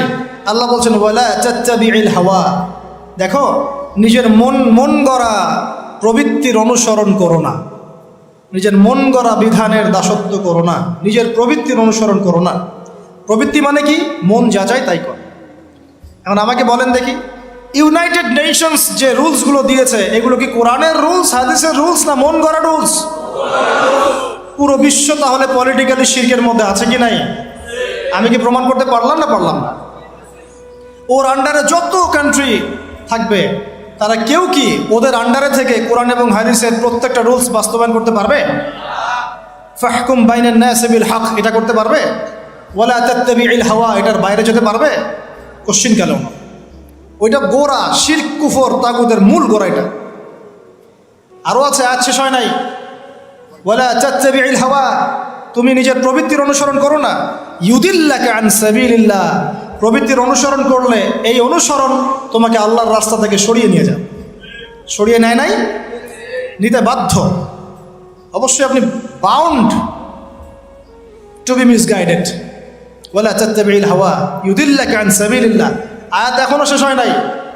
আল্লাহ পাক আরো বলছেন, ইন্নাল্লাযীনা ইউদিল্লুনা আন সাবিলিল্লাহ, ভালো করে শোনেন, ইন্নাল্লাযীনা ইউদিল্লুনা আন সাবিলিল্লাহ, যারা আল্লাহ পাকের সরল রাস্তা থেকে বিভ্রান্ত হয়ে যায়, বিচ্যুত হয়ে যায়, লাহুম আযাবুন শাদীদ, ওদের জন্য কাল কিয়ামতে কঠিন শাস্তি আছে। আযাবুন শাদীদ, কঠিন শাস্তি আছে। কেন? বিমা নাসু ইয়াউমাল হিসাব, তারা হিসাবের দিনটাকে ভুলে গিয়েছে। জাস্ট দুইটা সূরা সদের একজন খলিফার কাজ, তার ফাংশন এখানে পাবেন। একজন খলিফার কাজ, এই দুনিয়াতে আল্লাহ পাক তাকে যে ক্ষমতা দিয়েছেন, এটা দিয়ে সে যেন মানুষের মাঝে ন্যায় বিচার করে, নিজের প্রবৃত্তির অনুসরণ না করে, মন গড়া বিধানের অনুসরণ না করে, না হলে আল্লাহর পথ থেকে বিচ্যুত হয়ে যাবে। কিয়ামতে ভয়ঙ্কর শাস্তি অপেক্ষা করবে, সমস্ত পাপের হিসেব সেদিন দিতে হবে। এখন আমাকে স্ট্রেট ফরওয়ার্ড বলেন দেখি, স্ট্রেট ফরওয়ার্ড বলেন যে পুরো ওয়ার্ল্ড যারা চালাচ্ছে এদের বিধানগুলো কি কোরআন সুন্নাহ মোতাবেক? ওর আন্ডারে যত অর্থনৈতিক সিস্টেম, ব্যাংকিং সিস্টেম আছে, এগুলো কি কোরআন সুন্নাহ মোতাবেক? ওদের যত মিডিয়া, প্রযুক্তি মিডিয়াগুলো আছে, এগুলো দিয়ে যে প্রোপাগান্ডাগুলো চালানো হয়, এগুলো কি সত্য? ওদের যে সংস্কৃতিগুলো তারা সারা বিশ্বে ছড়িয়ে দিচ্ছে, এগুলো কি সত্য? এগুলো কি ভালো? এগুলো কি হক? তাদের যে বস্তুবাদী শিক্ষা ব্যবস্থা কোরআন সুন্নাহ বিবর্জিত, এটা কি হক? তাদের এই যে পর্নোগ্রাফির মহামারী, এটা কি হক? ট্রান্সজেন্ডার, এটা কি হক? সমকামিতা কি হক? রিবা কি হক? আর কি বলবো, কয়টা বলতে বাকি রাখ বলেন? একটা একটা করে ফাইন্ড আউট করেন। পুরো ওয়ার্ল্ডটাই এখন আইয়ামে জাহিলিয়াতের মধ্যে আছে। পুরো বিশ্বটা আবু জাহেলের যুগের মধ্যে আছে। ওটাই ছিল আইয়ামে জাহিলিয়াত, যেটা আপনাকে এতক্ষণ ধরে বোঝালাম। ওই যুগে এই সমস্যাগুলো ছিল, ওই যুগে সুদ ছিল, ওই যুগে মাদক ছিল, ওই যুগে নারীর অবমাননা ছিল, আর ওই যুগে গোত্রীয় হানাহানি, মারামারি, কাটাকাটি ছিল। একটাও কি এখন বাদ আছে? ওই যুগটা 23 বছরে নবী সাল্লাল্লাহু আলাইহি ওয়াসাল্লাম অন্ধকারের যুগ থেকে আলোকিত সমাজে পরিণত করলেন। এই যে আমার হাতে যে কিতাব, এই কিতাবের আলোকে। কত বছর? মাত্র 23 বছর। প্রথম 3 বছর গোপনে দাওয়াত দিলেন, তারপরে প্রকাশ্যে দাওয়াত দেওয়া শুরু করলেন। সমাজে কনফ্লিক্ট শুরু হলো, হক আর বাতিলের সংঘর্ষ শুরু হলো। মক্কায় 13 বছর থাকলেন, সবর করলেন, ধৈর্য ধরলেন, গালি খেলেন, মার খেলেন, তারপরে অস্ত্র হাতে নিলেন না, ধৈর্য ধরলেন। প্রয়োজনে আবিসিনিয়ায় সাহাবীরা হিজরত করলেন, প্রয়োজনে তিনি তায়েফে গেলেন সাহায্য নিতে, মার খেলেন, আবার ফিরে আসলেন। 3 বছর শিয়ারে আবু তালেবে বয়কটের জীবনযাপন করলেন, কেউ কথা শোনে না, গুটি কয়েক মানুষ ছাড়া। ধৈর্যহারা হলেন না, কোরআন নাজিল হতে থাকলো। এই গুটি কয়েক মানুষকে নিয়েই দারুল আরকামে সাহাবীদেরকে তালিম দিতে লাগলেন, তাসকিয়া দিতে লাগলেন, কোরআনের শিক্ষা দিতে লাগলেন, দাওয়াত চলতে লাগলো। আস্তে আস্তে এভাবে ইসলাম আগাতে লাগলো। নবুয়তের 13তম বছরে গিয়ে চাচা আবু তালেবও ইন্তেকাল করলো, তার স্ত্রী খাদিজা রাদিয়াল্লাহু আনহাও চলে গেলেন। আল্লাহ পাক তাকে মেরাজে উঠিয়ে নিলেন। সুবহান। আমার বান্দার মনে কষ্ট, আসো আমার কাছে আসো, সব কষ্ট চলে যাও। এখনো আপনাদের মনে অনেকেরই অনেক কষ্ট। এই কষ্ট এইসব মাদকে, মেয়ের সাথে অ্যাফেয়ার্সে, এই সিগারেটে ইত্যাদি তমুকে তমুকে এগুলো যাবে না। এই কষ্টগুলো দূর করতে হলে সেজদা দিতে হবে। বান্দা আমার কষ্টে আসো, আমার কাছে আসো, মেরাজে আসো। আল্লাহ পাক সরাসরি কথা বললেন, হে মুহাম্মদ শোনো, তোমার উম্মতের যে কোনো ব্যক্তি যত পাপই করুক না কেন, শিরকের পাপ না করলে আমি জান্নাত দিয়ে দিব ইনশাআল্লাহ। এত সহজ না বিষয়টা, কারণ আমি দেখালাম আপনাকে ওয়ার্ল্ডটাই শিরকের উপর আছে। এই জন্যই তো এত বড় প্রতিশ্রুতি। যত পাপ করে করুক, শুধু যদি শিরক মুক্ত আমলনামা নিয়ে আসতে পারে, আমি জান্নাত দিয়ে দেব। আল্লাহ ওয়াদা করলেন। 5 ওয়াক্ত নামাজ দিলেন, যা আগে 50 ওয়াক্ত ছিল, আর সূরা বাকারার শেষের 3টা আয়াত দিয়ে দিলেন। ব্যাস, এই 13 বছর চলে গেল। পরে মদিনা থেকে কিছু যুবক আসলো, যুবকরা ভালো করে শোনেন, শেষ অংশ এটা। মদিনা থেকে কয়েকজন যুবক আসলো, এসে ইসলাম কবুল করে আবার মদিনায় ফেরত গেল। পরের বছর আরও 12 জনকে নিয়ে আসলো। আল্লাহ নবী তাদের সাথে আরেকজন দায়ীকে পাঠাই দিলেন। দেখেন, এখানে একজন দায়ীকে পাঠানো হয়েছে, দায়ী, যে হৃদয় থেকে দরদ অনুভব করে শুধু আল্লাহর জন্য মুখলেসভাবে মানুষকে দাওয়াত দেয়। দায়ী, ইসলামের ইতিহাসের প্রথম দায়ী, তার নাম মুসআব বিন উমাইর রাদিয়াল্লাহু আনহু, যার মাকবারা, কবর আমরা দেখে আসছি। কি জীবন ছিল তার! তার যে পারফিউম ছিল, পারফিউম, এই পারফিউমটা এখন কোটি টাকা দাম হবে হয়তোবা। ইসলাম কবুল করার পরে উহুদের যুদ্ধে শহীদ হয়েছেন।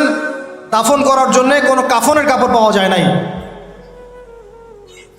ঘাস দিয়ে দাফন করা হয়েছে, ঘাস দিয়ে। এই হলো জীবন। তিনি গেলেন মদিনায়, তার একক দাওয়াতে মদিনার 75টা বড় বড় পরিবার ইসলাম কবুল করলো, মাশাআল্লাহ। এইবার তারা এসে আল্লাহ নবীর হাতে বায়াত করলো। কি বায়াত? যে আমরা শিরক করব না, সন্তানদেরকে হত্যা করব না, চুরি করব না, জিনা করব না, সৎ কাজে আদেশ করব, অসৎ কাজে নিষেধ করব। আর ছিল কি? একে অপরকে মিথ্যা অপবাদ দিব না, এবং আপনি যখন হিজরত করে আমাদের কাছে আসবেন, আমরা আপনাকে আমাদের স্ত্রী সন্তানদেরকে যেমন নিরাপত্তা দিই তেমন নিরাপত্তা দিব। এবার আল্লাহ পাক বললেন, যাও হিজরত। ব্যাস, এবার হিজরত হয়ে গেল। ব্যাস, মদিনায় গিয়ে ইসলামী রাষ্ট্র কায়েম হয়ে গেল। ওটা মক্কার মতো থাকলো না। ওখানে মসজিদ নববী হলো। মসজিদ নববী একটা মসজিদ ছিল না, একটা পার্লামেন্ট ছিল। ওখানে মদিনা সনদ হলো। এই আনসার মুহাজিরদের ভাই ভাই ভ্রাতৃত্বের বন্ধন হলো। সামরিক বাহিনী গড়ে উঠলো, অর্থনীতি সক্রিয় হলো, সচল হলো। মানে একটা স্টেট গঠন করতে যা যা লাগে সব কিছু মদিনায় হলো, মক্কায় সেটা হয় নাই। এরপর থেকে শুরু হলো এই যে গাজওয়া, সারিয়া, এগুলা সশস্ত্র যুদ্ধ। বদর, তারপরে উহুদ, তারপরে খান্দক, তারপরে যে হুদাইবিয়া, তারপরে খাইবার, মুতা, এইভাবে চলতে থাকলো। মাত্র 8 বছর। কত বছর? মাত্র 8 বছরে পুরো প্রেক্ষাপটটাই পরিবর্তন হয়ে গেল। ইসলাম যে গুটি কয়েক মানুষ দিয়ে শুরু হয়েছিল, এখন আর এই অবস্থা থাকলো না। হাজার হাজার হাজার হাজার মানুষের মধ্যে ইসলাম পৌঁছে গেল। বহু অঞ্চল বিজিত হলো। সাহাবীদের মানে ব্যক্তিগত অবস্থা, সামাজিক অবস্থা, অর্থনৈতিক অবস্থা সব উন্নত হলো, এবং ইসলাম একটা বিশ্ব শক্তি রূপে আত্মপ্রকাশ করলো। সুবহান। ব্যাস, তারপরে মক্কা বিজয় হলো, পুরো আরবটা আমাদের দখলে চলে আসলো। এইটুক জায়গায় সীমাবদ্ধ থাকে না ইসলাম। এরপরে আবু বকর সিদ্দিক ছিলেন আরও 2.5 বছর। তারপর ওমর ইবনুল খাত্তাবের 10 বছর, ইসলাম আরও ছড়াতে লাগলো। তারপর উসমান রাদিয়াল্লাহু আনহুর প্রায় 12 বছর, আরও ছড়াতে লাগলো। একদম এদিকে মরক্কো থেকে নিয়ে পুরো চায়না পর্যন্ত, আন্দালুসিয়া থেকে নিয়ে একদম এই যে আফগান পর্যন্ত, ভারতের সিন্ধু পর্যন্ত পুরো জায়গাটাই মুসলমানদের করদলগত হয়ে গেল। কোন জেনারেশন আমরা! কাদেরকে এইসব বুঝাচ্ছি, কাদেরকে শিখাচ্ছি, কাদেরকে জানাচ্ছি, যারা এই ইতিহাসটাও অনেকেই জানে না যে এই হিস্ট্রিটা আমাদের ছিল। এভাবে চলতে চলতে উমাইয়ারা আসলো, তারপরে প্রায় 100 বছর, এক্স্যাক্টলি 97 ইয়ার্স। আব্বাসীয়রা আসলো 550 বছর। আন্দালুসিয়াতে ছিল খেলাফা। তারপরে এই টার্কিশরা এসেছে, অটোম্যানরা, তার আগে ফাতিমিরা এসেছে, সেলজুকরা এসেছে, এই আইয়ুবিরা এসেছে, তারপরে জিঙ্গিরা এসেছে, মোগলরা এসেছে, আফগানরা এসেছে। এভাবে ইসলামের ঝান্ডা সবাই বহন করে করে বিশ্বে ইসলাম প্রতিষ্ঠা করেছে। আমরা কি উড়ে এসে জুড়ে বসছি নাকি? এখনকার নতজানু মনোভাব কেন? এখন প্রত্যেকটা মুসলমানের সাইকোলজিক্যালি নতজানু মনোভাব, মনে হয় যে আমরা এতিম, কেউ নাই। এই অবস্থা থেকে ইসলাম এই জায়গায় আসছে 1914 সাল পর্যন্ত। 1914-এ ফার্স্ট ওয়ার্ল্ড ওয়ারে এই জেরুজালেম যখন দখল হয়ে গেল ব্রিটেনের হাতে, বাস তখন থেকে ইহুদিরা ওটা ঢোকা শুরু করলো। ঢুকে আস্তে আস্তে আস্তে 1914 থেকে এখন কত বছর? অলমোস্ট 100 বছর। এই লাস্ট 100 বছরটা হচ্ছে আমাদের অধঃপতনের সময়। লাস্ট 100 বছর, এই লাস্ট 100 বছরে আমরা ওই ল্যান্ডগুলো হারাই ফেলছি, ওই খিলাফাও চলে গেছে। আর খলিফার ফাংশন তো জানার কথাই না, যেহেতু খিলাফাই নাই, খলিফা দিয়ে কী হবে, তাই না? খিলাফাই যেহেতু নাই, তাহলে খলিফা দিয়ে আর কী হবে? ওটা শেষ। রাষ্ট্রে রাষ্ট্রে ভাগ হয়ে গেলাম, শত শত। প্রত্যেকটা রাষ্ট্রের ভিতরে আবার ওই পশ্চিমা তন্ত্রমন্ত্র ঢুকে গেল। এখন সবাই ভাইয়ে ভাইয়ে লড়াই করছি, তাকায় তাকায় মজা নিচ্ছি। তারপর ধর্মের মধ্যে অনেক শিরক ঢুকে গেল, বেদাত ঢুকে গেল, ফেরকাবাজি ঢুকে গেল। একদম দলে দলে ভাগ হতে হতে হতে হতে শক্তি কমে গেল, হাওয়া বেরিয়ে যাবে। আল্লাহ সূরা আনফালে বলেছেন, ঐক্যবদ্ধ থাকো, না হলে তোমাদের হাওয়া বেরিয়ে যাবে। ওই হাওয়া এখন বেরিয়ে গেছে। বাস এখন পর্যন্ত এই অবস্থাতেও বসে বসে এই বিষয়গুলো চিন্তা করা বাদ দিয়ে কে কার গীবত করতে পারে, কে কার সমালোচনা করতে পারে, হ্যাঁ, কে কাকে ধুয়ে রেখে দিবে, কে কোন ইস্যু নিয়ে নিজেকে ভাইরাল করতে পারে, হ্যাঁ, কে মানুষকে ছোট করে নিজে বড় হতে পারে, কে কার গলায় ছুরি চালাবে, এইগুলোই চলতেছে। আপনারা ছবি তুলতে আসছেন প্রথমে, এই ফ্যান্টাসি চলতেছে, এইগুলোই চলতেছে। আমার কথা ভাই খোলামেলা স্পষ্ট, ভালো না লাগলে আল্লাহর রাস্তায় আমাকে গালি দিয়েন না, কিন্তু মূল কথা এইগুলোই হচ্ছে। ফ্যান্টাসি দিয়ে কিচ্ছু হবে না। আপনাদের ভালোবাসাকে আমি শ্রদ্ধা করি, ভালোবাসাকে সম্মান জানাই। যতক্ষণ পর্যন্ত কথাগুলো বুকে ধারণ না করবেন, সেভাবে নিজের জীবন না করবেন, আবু তো আদনান আপনার ইসলামের জন্য কিছুই করতে পারবে না। প্রত্যেকটা ঘরে ঘরে একজন করে আইয়ুবী তৈরি করতে হবে, প্রত্যেক ঘরে ঘরে একটা করে ওমর দরকার, ঘরে ঘরে হামজা দরকার, ঘরে ঘরে খালিদ দরকার, ঘরে ঘরে আবু বকর সিদ্দিকের মতো মানুষ দরকার। ওই রকম তো হতে পারবো না। মিসাল দিচ্ছি, দৃষ্টান্ত দিচ্ছি। প্রত্যেকটা ঘরে কি একটা করে আলেম আছে? প্রত্যেকটা ঘরে কি একটা করে হাফেজ আছে? হ্যাঁ, প্রত্যেক ঘরে একটা করে বেনামাজি অবশ্যই আছে। এই জেনারেশনকে দিয়ে আপনি ইসলাম গায়ে পড়তে যাচ্ছেন? এভাবে না। আল্লাহ রাব্বুল আলামিন আমাদের সবাইকে কথাগুলো বোঝার তৌফিক দান করুন। ওই অবস্থা থেকে আমরা আজকে এই অবস্থায় আসছি। নৈতিকতার অধঃপতন হয়েছে, ধর্মীয় জ্ঞান অর্জনে আমরা অগ্রগামী হচ্ছি না, সুদ খাচ্ছি, মাদকদ্রব্যের সাথে সম্পৃক্ত হয়ে আছি, অনেকে ঘুষ খাচ্ছি, দুর্নীতি করছি, মনে করছি যে একটা হজ করে নেব, ব্যাস সব শেষ হয়ে যাবে।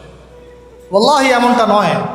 আল্লাহ পাক গফুর রহিম বটে, আল্লাহ পাক সব গুনাহ মাফ করে দিতে পারেন বটে, তবে একই সাথে আল্লাহ পাক শাদীদুল ইকাবও বটে, আল্লাহ পাক কঠিন শাস্তি দাতাও বটে।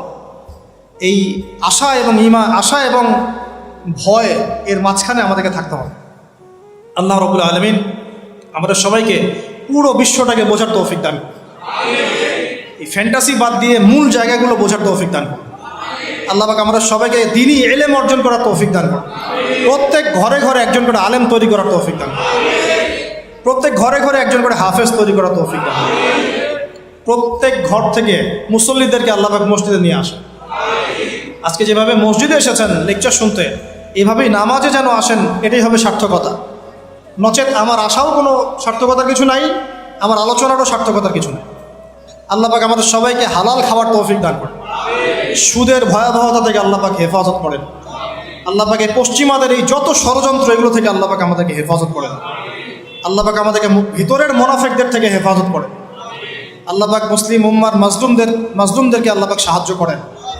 সব জালেমদেরকে আল্লাহ পাক ধ্বংস করেন। আল্লাহ রাব্বুল আলামিন আমাদের নেতৃস্থানীয় ব্যক্তিবর্গদেরকে আল্লাহর খলিফা হওয়ার তৌফিক দান করেন। আল্লাহ পাক তাদেরকে শয়তানের খলিফা থেকে হেফাজত করেন। আল্লাহ পাক তাদেরকে ন্যায় বিচার প্রতিষ্ঠা করার তৌফিক দান করেন। আল্লাহ পাক যেন আমাদের প্রত্যেক ঘরে ঘরে মা বোনদেরকে পর্দা করার তৌফিক দান করেন। পারিবারিক শান্তি আল্লাহ পাক দান করেন। আমাদের দিনী ভাইদেরকেও বোঝার তৌফিক দান করেন, দিনী বোনদেরকেও বোঝার তৌফিক দান করেন। প্রত্যেক ঘরে ঘরে আল্লাহ পাক আমাদেরকে এমন বাচ্চা জন্ম দেওয়ার তৌফিক দান করেন, যারা আগামী 20 বছর পরে ইনশাআল্লাহ এই উম্মার পতাকা বহন করবে। এখনকার এই জেনারেশনটার ব্যাপারে আমাদের যত নেগেটিভ ধারণা, এমন একটা জেনারেশন তৈরি করার তৌফিক আল্লাহ পাক দান করেন, যে জেনারেশন ইনশাআল্লাহ জ্ঞানে, গুণে, নীতিতে, নৈতিকতায়, জজবা, ইমানে অনন্য হবে ইনশাআল্লাহ। আল্লাহ পাক আমাদের সবাইকে কোরআন, ফার্স্ট অফ অল কোরআন, দেন সুন্নাহ, সাহাবীদের মানহাজ এবং সিরাতের আলোকে আল্লাহর জমিনে আল্লাহর দ্বীন প্রতিষ্ঠার তৌফিক দান করেন। আজকের মতো এখানে শেষ করছি। আকুলু কওলি হাযা আস্তাগফিরুল্লাহ লি ওয়া লাকুম ওয়া লিসাইরিল মুসলিমিন। বারাকাল্লাহু লানা ওয়া লাকুম বিল আয়াতিল হাকীম। ইন্নাহু তাআলা জাওয়াদুন কারীম মুবাররাউফুর রহিম।